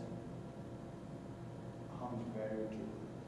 While the birds, trees, plants were all looking very happy, Krishna tending the cows and accompanied by Sri Balaram and the cow herd boys began to vibrate his transcendental flute. After hearing the vibration of the flute of Krishna, the gopis in Vrindavan remembered him and began to talk amongst themselves about how nicely Krishna was playing his flute. When the gopis were describing the sweet vibration of Krishna's flute, they also remembered their pastime with him. Thus their minds became disturbed, and they were unable to describe completely the beautiful vibration. While discussing the transcendental vibration, they remembered also how Krishna was dressed, decorated with a peacock feather on his head, just like a dancer, with blue flowers perched over his ears.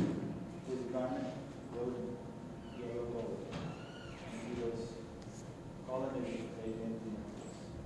Dressed in such an attractive way, Krishna filled up the holes of the flute with the nectar emanating from his lips. So he remembered him entering the forest of Vrindavan, which is always glowed by the footprints of Krishna and his companions. Krishna was very expert in playing his flute, and the gopis were captivated by the sound of Krishna, which was attractive not only to them, but to the living creatures who were with them. One of the gopis told his friends, the highest perfection of the eyes is to see Krishna and Balaram entering the forest and playing their flutes and the cows of their friends. The highest perfection of the eyes is to see Krishna and Balaram entering the forest and playing their flutes and tending the cows of their friends. Persons who are constantly engaged in transcendental meditation of Krishna, internally and externally, by thinking of him, playing the flute, entering the Vrindavan forest, and tending the cows of the camel boys, have clearly attained the perfection of samadhi. Samadhi trance means absorption of all the activities of the senses in a particular object. The gopis indicate that the pastime of Krishna and the perfection of all meditation is samadhi. It is confirmed in the Bhagavad that anyone who is always absorbed in the thought of Krishna is the topmost of all gopis. Another gopi expressed her opinion that Krishna and Balaram, while tending the cows with the cowherd boys, appeared just like actors going to play on a dramatic stage.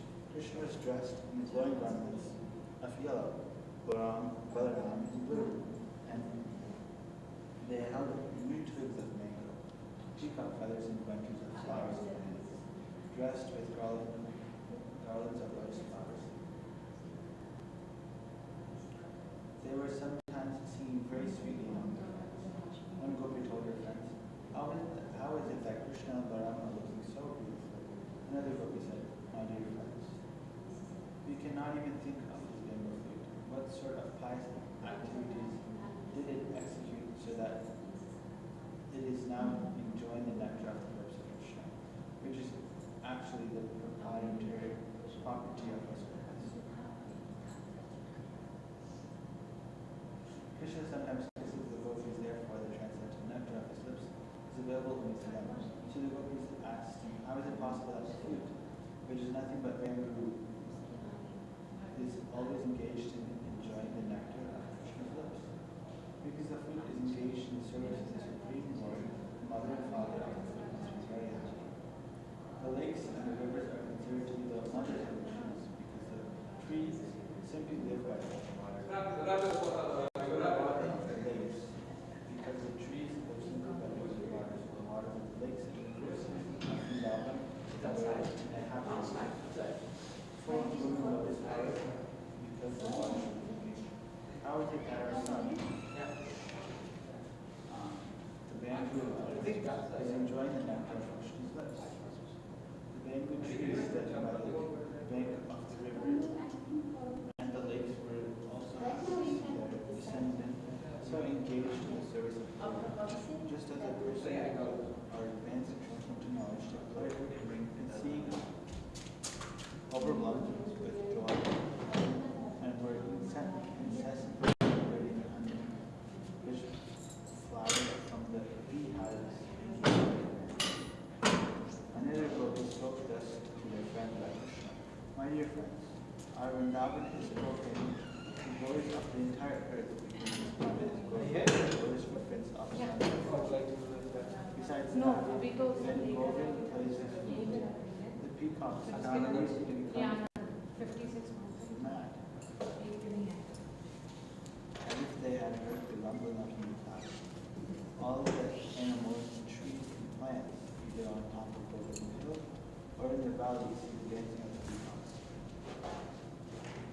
They all stand still and listen to the transcendental sound of the flute with great attention.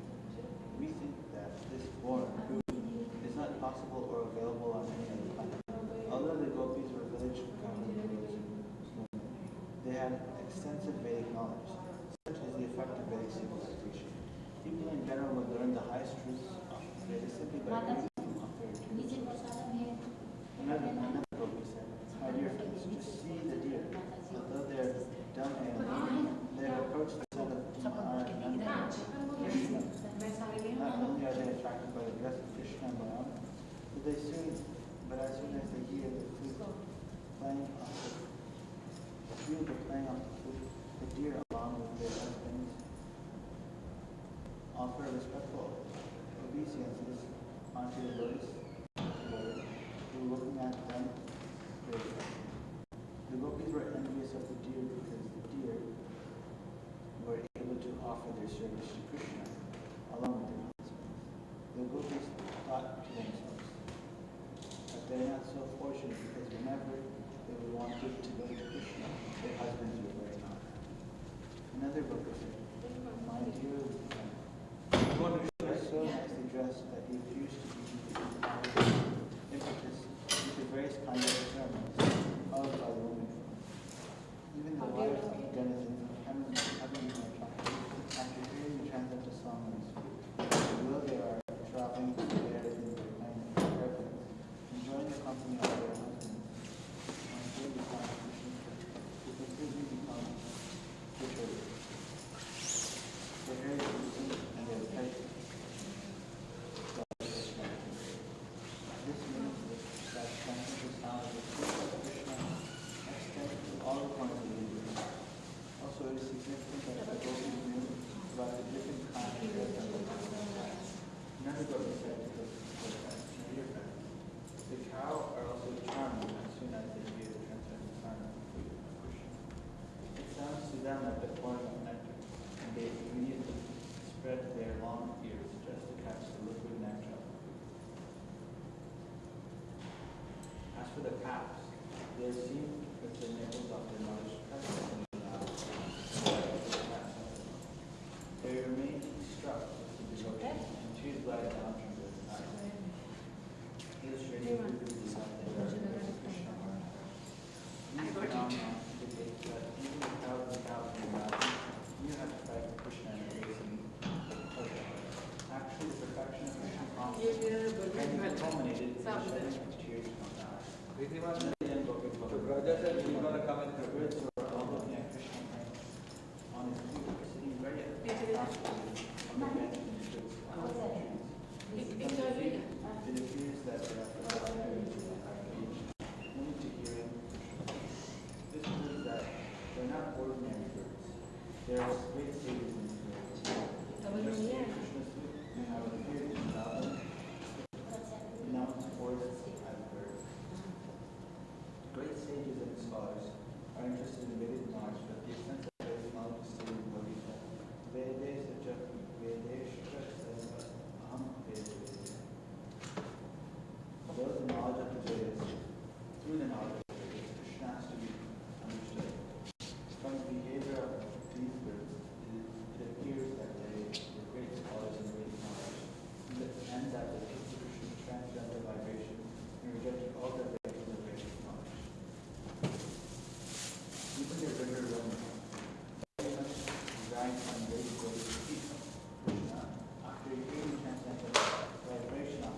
flowers.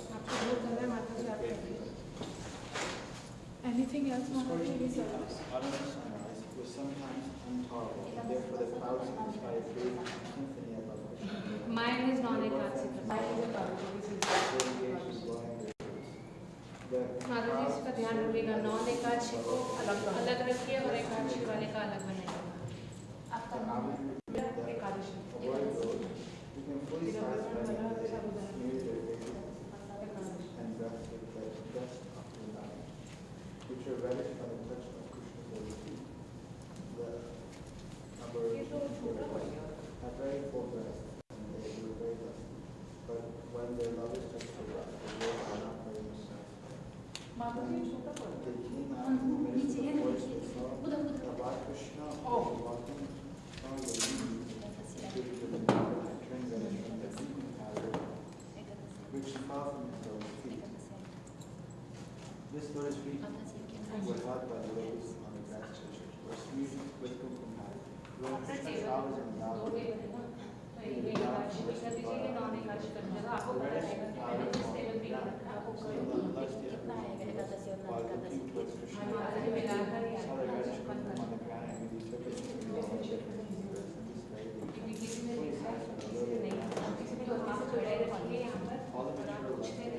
Is it Hitachi or non-Hitachi? Then you know where to be and know where to be. तो आप ये handle कर लोगे। This way, how fortunate it is. Who is accustomed to what? Let's go down is always stretched. It's a lotus and because Govardhan Hill is so obligated to आपने वो भी बनाना be है supplying ना, डब्बे भी बनाने हैं। kind of reeds and herbs, as well as very pleasing crystal water. Communication to the Lord. The best vegetation off the back of Govardhan Hill, however, is newly grown grass for the cows and cows. Govardhan Hill and most largest activity is most of the cows.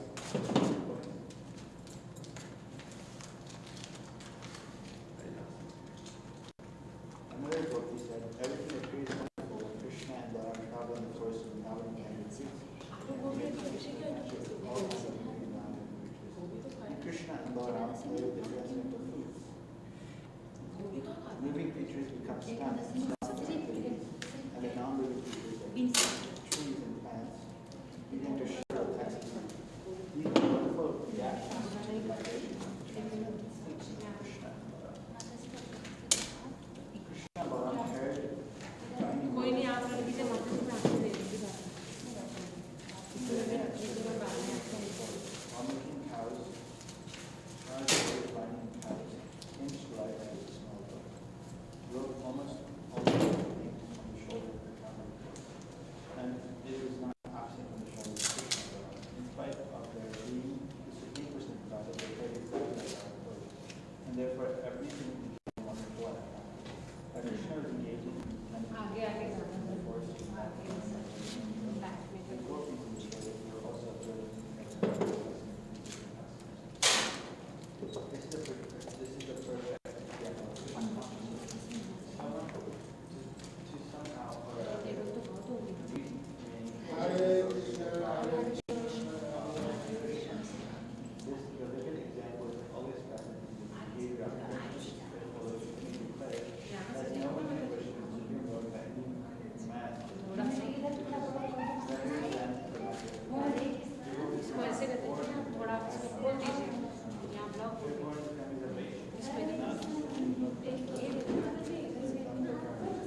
हुँदैन छैन उहाँ आइदिनु हुँदैबाट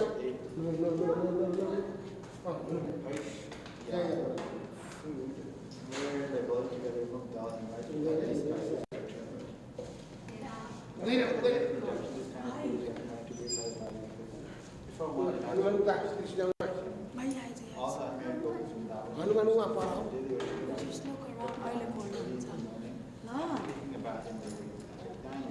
It's another name for God. The goddess is worshipped by preparing the dolls or sand from the bank of the Yamuna. It is recommended in Vedic scriptures that a deity may be made from different types of materials.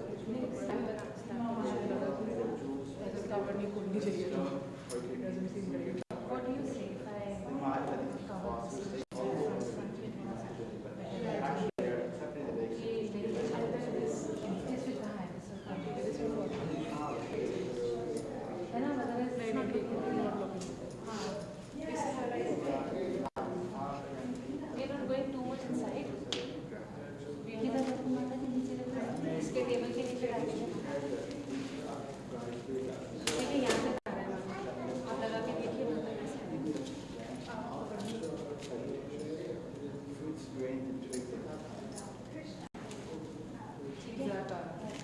After worshiping,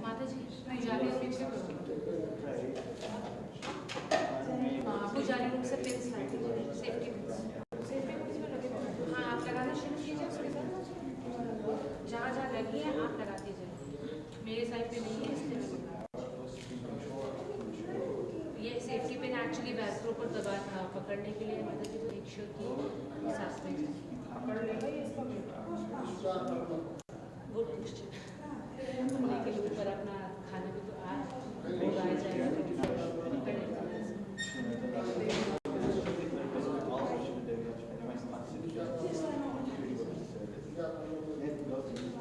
we're beyond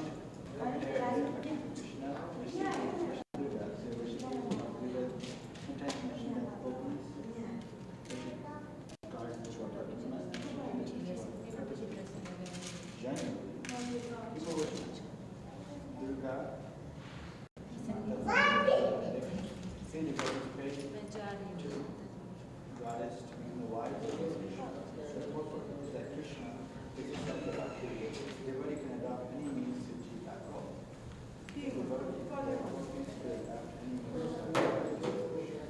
That was this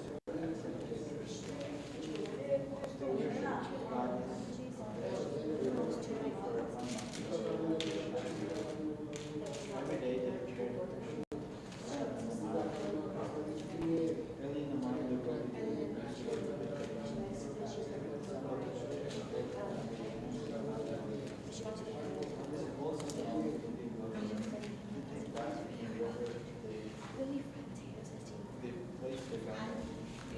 You want to sit here and do the things? I can do the downstairs. It's just you just.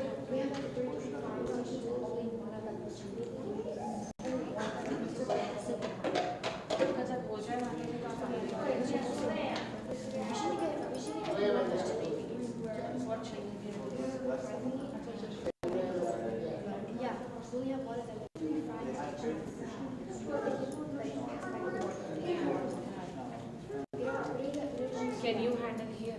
No, you can stay here. Mataji wants you to stay here. I'm just telling you, maybe you should keep passing it around or whatever again. So okay, head ahead, you can sit down here. After you're done, you come up to me. Yeah, I'm coming. Then when you're done. Yeah. Okay. appearing on the scene, all the gods climbed up into the nearby tree.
माता जी can you get a tape? ये रख दीजिएगा उधर ही slab पे और वो tape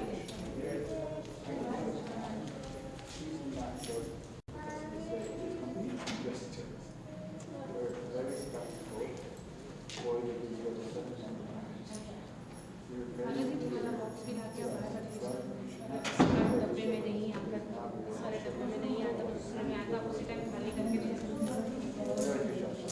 आपको बार बार अंदर बाहर नहीं करना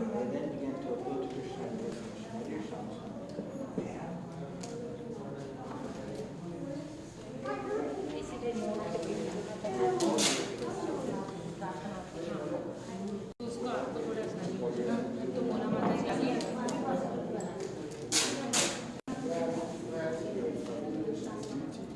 But if you insist on bringing proposals which is impossible to perform, then certainly you will have to fix it.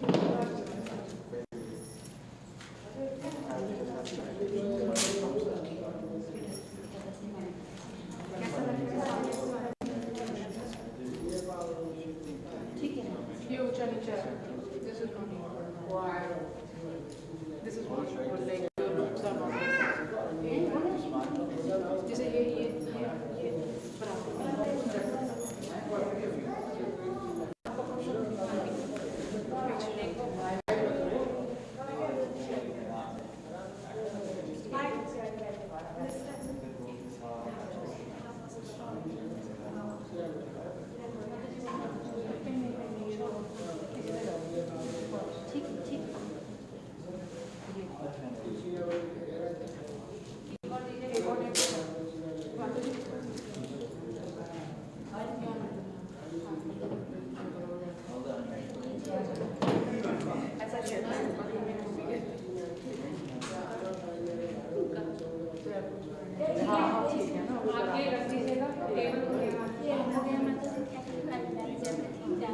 मैं आपको थोड़ी देर में ऑल्टर का काम करेंगे माता जी हेल्प तो मैं फ्री में जा सकती हूँ आप माता जी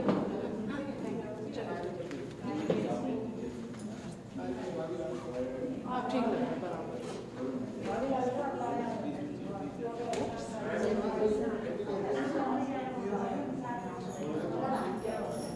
मैं निकल भी नहीं रहा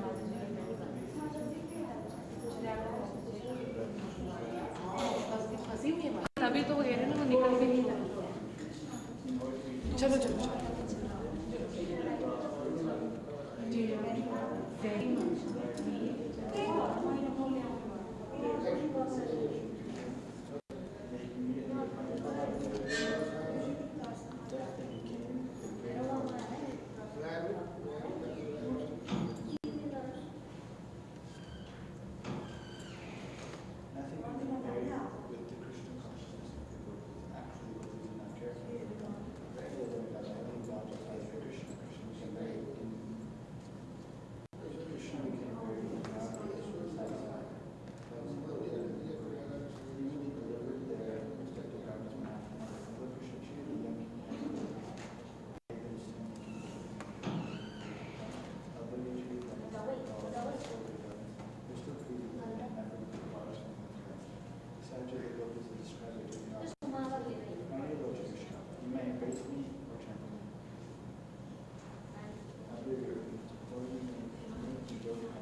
There is a statement from Muslims.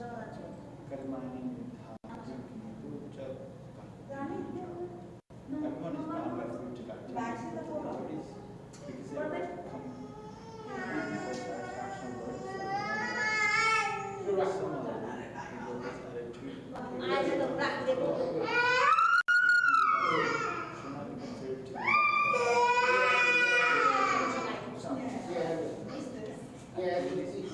service to Krishna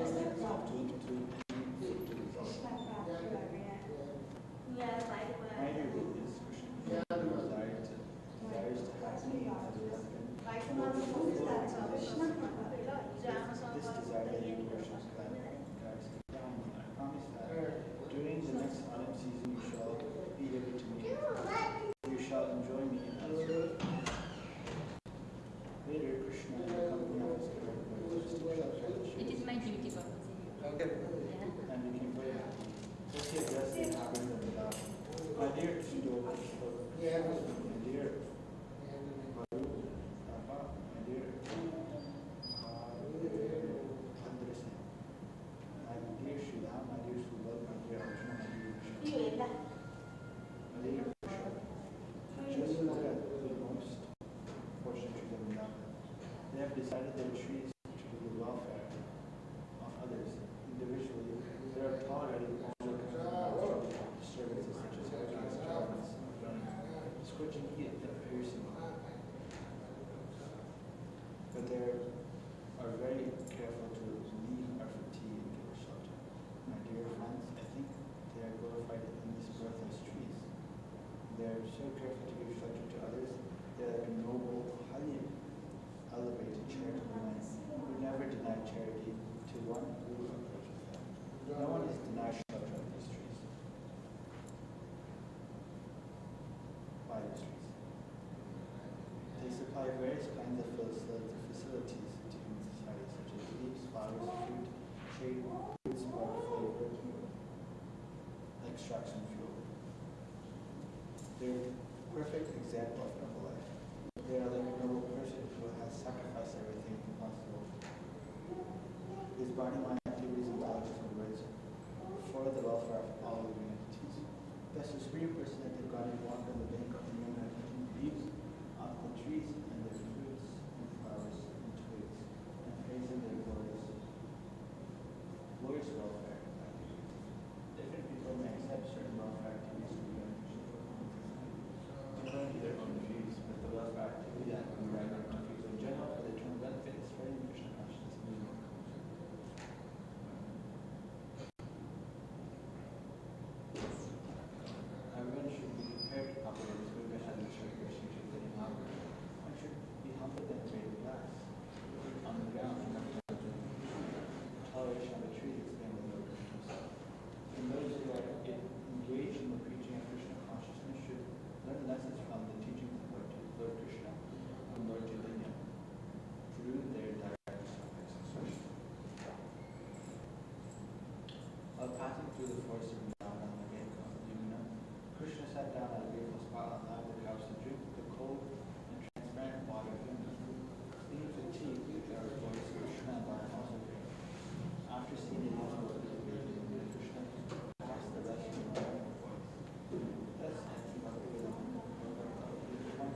wives were great devotees of the Lord. And Krishna took this opportunity to bless them. He said, "My dear friends, please go to the house of the brahmanas nearby. They are now engaged in performing the Vedic sacrifice known as Agniras, where they desire elevation to the heavenly planet. All of you, please go to them." Then Lord Krishna told his friends, "These brahmanas are not Vaishnavas. They cannot even chant our names, Krishna and Balaram. They are very busy in chanting the Vedic hymns, although the purpose of Vedic knowledge is to find meaning. But because they are not attracted to Krishna and Balaram, you had better not ask them for anything in my name. Better ask for some charity in the name of Balaram." Charity is generally given to high-class brahmanas, but Krishna and Balaram did not appear in a brahmin family. Balaram was known as the son of Vasudeva, a Kshatriya, and Krishna was known in Vrindavan as the son of Nanda Maharaj, who was a Vaishya. Neither belonged to the brahmana community. Therefore, Krishna considered that the brahmanas engaged in performing sacrifices might not be induced to give charity to Kshatriya and Vaishya, but at least if you utter the name of Balaram, they may prefer to give this charity to Kshatriya rather than to me, because I am only a Vaishya. Being thus ordered by the Supreme Personality, all the boys went to the brahmanas and began to ask for some charity. They approached them with folded hands and fell down on the ground to offer respects. O earthly gods, kindly hear us, who are ordered by Lord Krishna and Balaram. We hope you know them very well, and we wish you all good fortune. Krishna and Balaram are tending cows nearby, and we have accompanied them. We have come to ask for some food from you.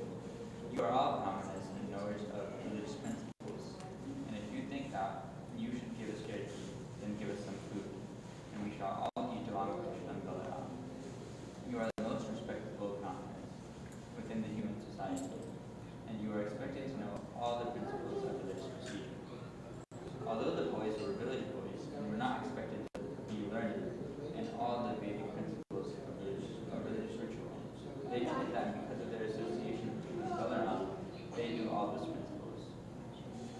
By addressing the brahmanas as knowers of all religious principles, the boys expressed the point of view that when the Supreme Personality of Godhead and Balaram were asking for food, the brahmanas should immediately deliver some without hesitation, because it's stated in the Bhagavad Gita, one should perform yajna, sacrifice, only to the satisfaction of Vishnu.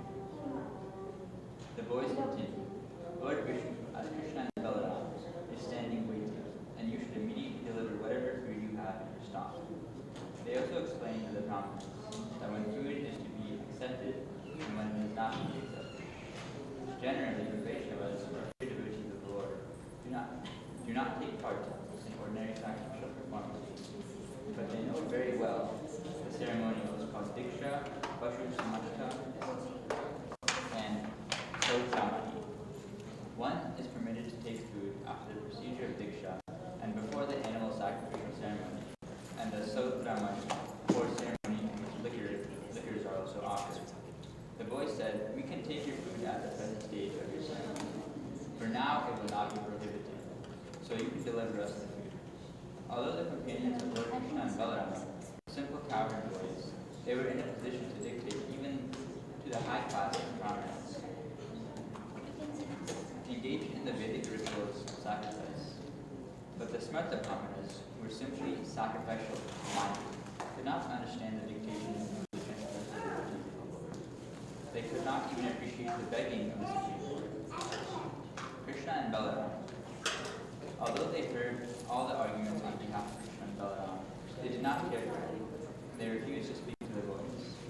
Despite being highly elevated in the knowledge of Vedic sacrificial rites, all such non-devotee brahmanas, although they think of themselves as very highly elevated, are ignorant, foolish persons. All their activities are childish, because they do not know the purpose of the Vedas.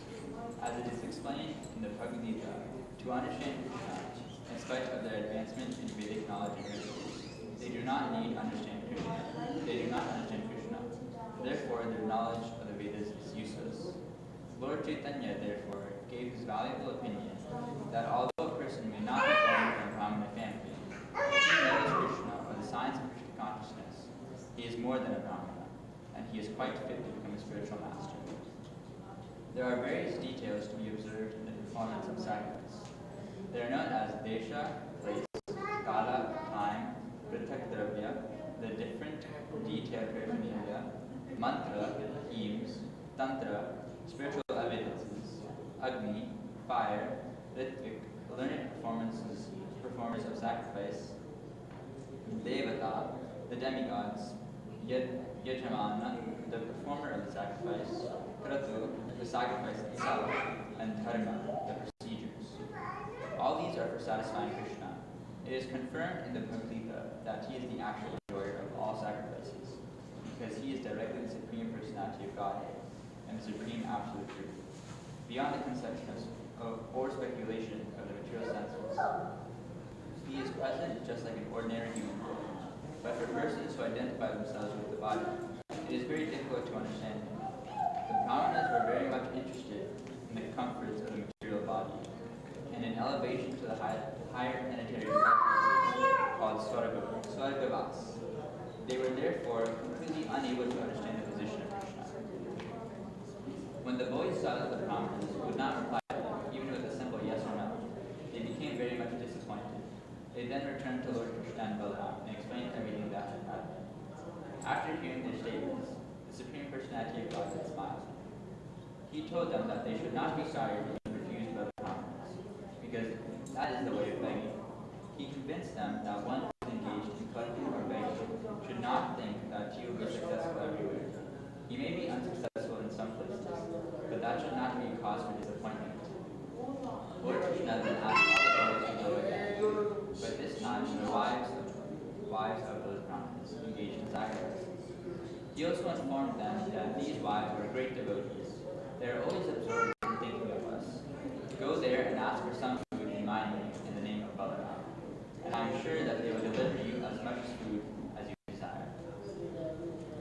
Carrying out Krishna's order, the boys immediately went to the wives of the Brahmanas. They found the wives sitting inside the Brahmana's house. They were very beautifully decorated with ornaments.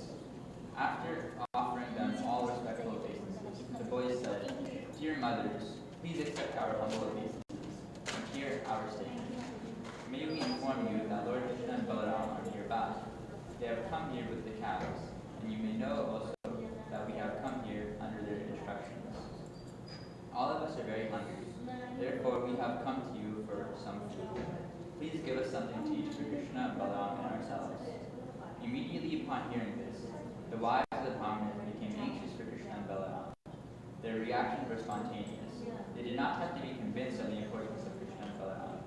Immediately upon hearing their names, they became very eager to see them. Being advanced by thinking of Krishna constantly, they were performing the greatest form of mystic meditation. All the wives then became very busily engaged in filling up different pots with nice food.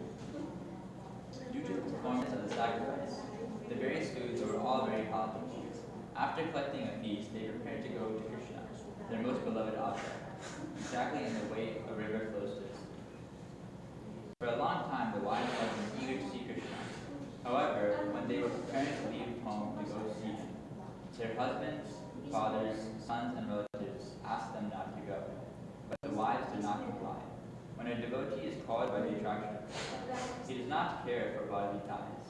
The women entered the forest of Vrindavan on the bank of the Yamuna, which was verdant with vegetation and newly grown vines and flowers.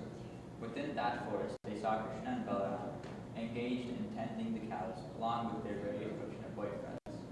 The Brahmana's wives saw Krishna with a blackish complexion, wearing a garment that glittered like gold. He wore a nice garland of forest flowers and a peacock feather on his head.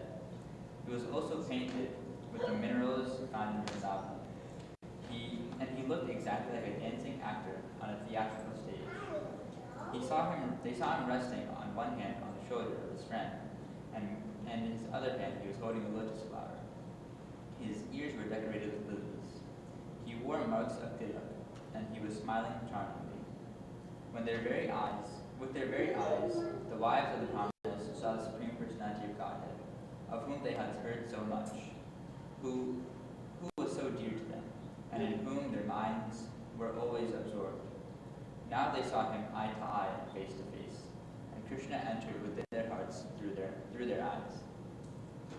Within themselves, they began to embrace Krishna to their hearts.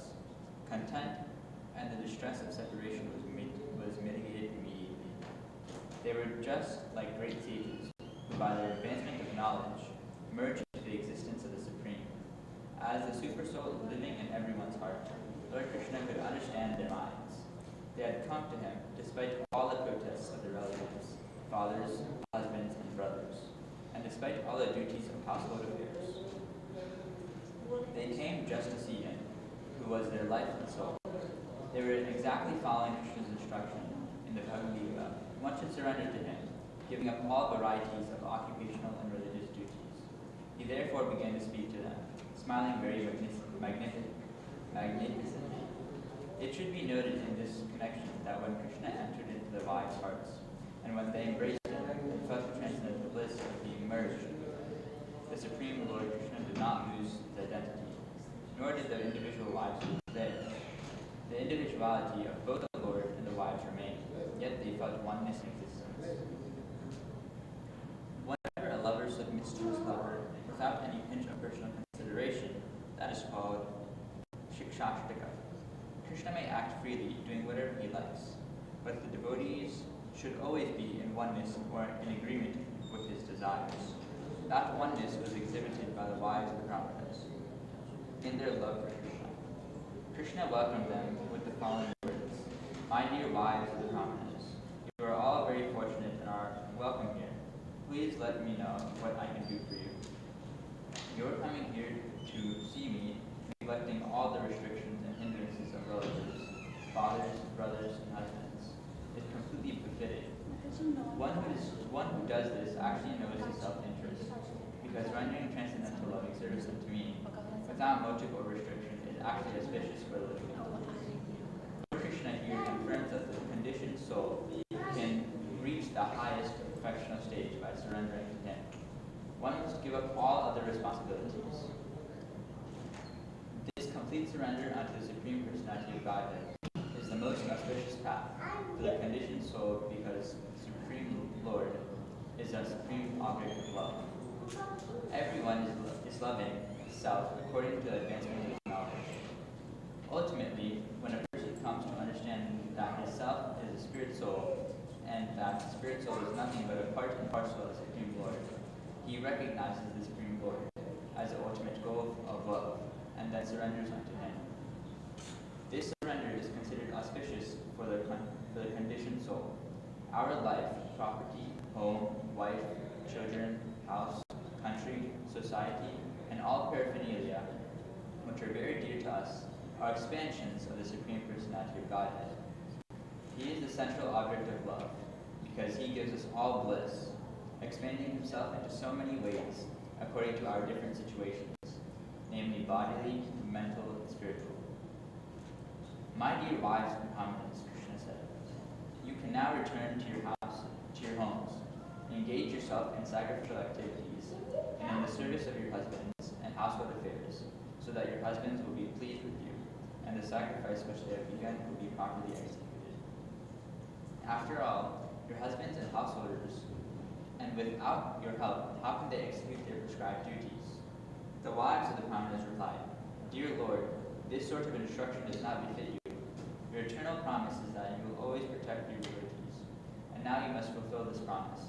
Anyone who comes and surrenders unto you never goes back to the conditioned life of material existence. We expect that you will now fulfill your promise.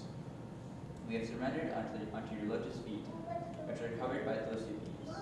So we have no desire to give up the shelter of your lotus feet and return to the company of our so-called relatives, friends, and society. And what shall we do if we return home?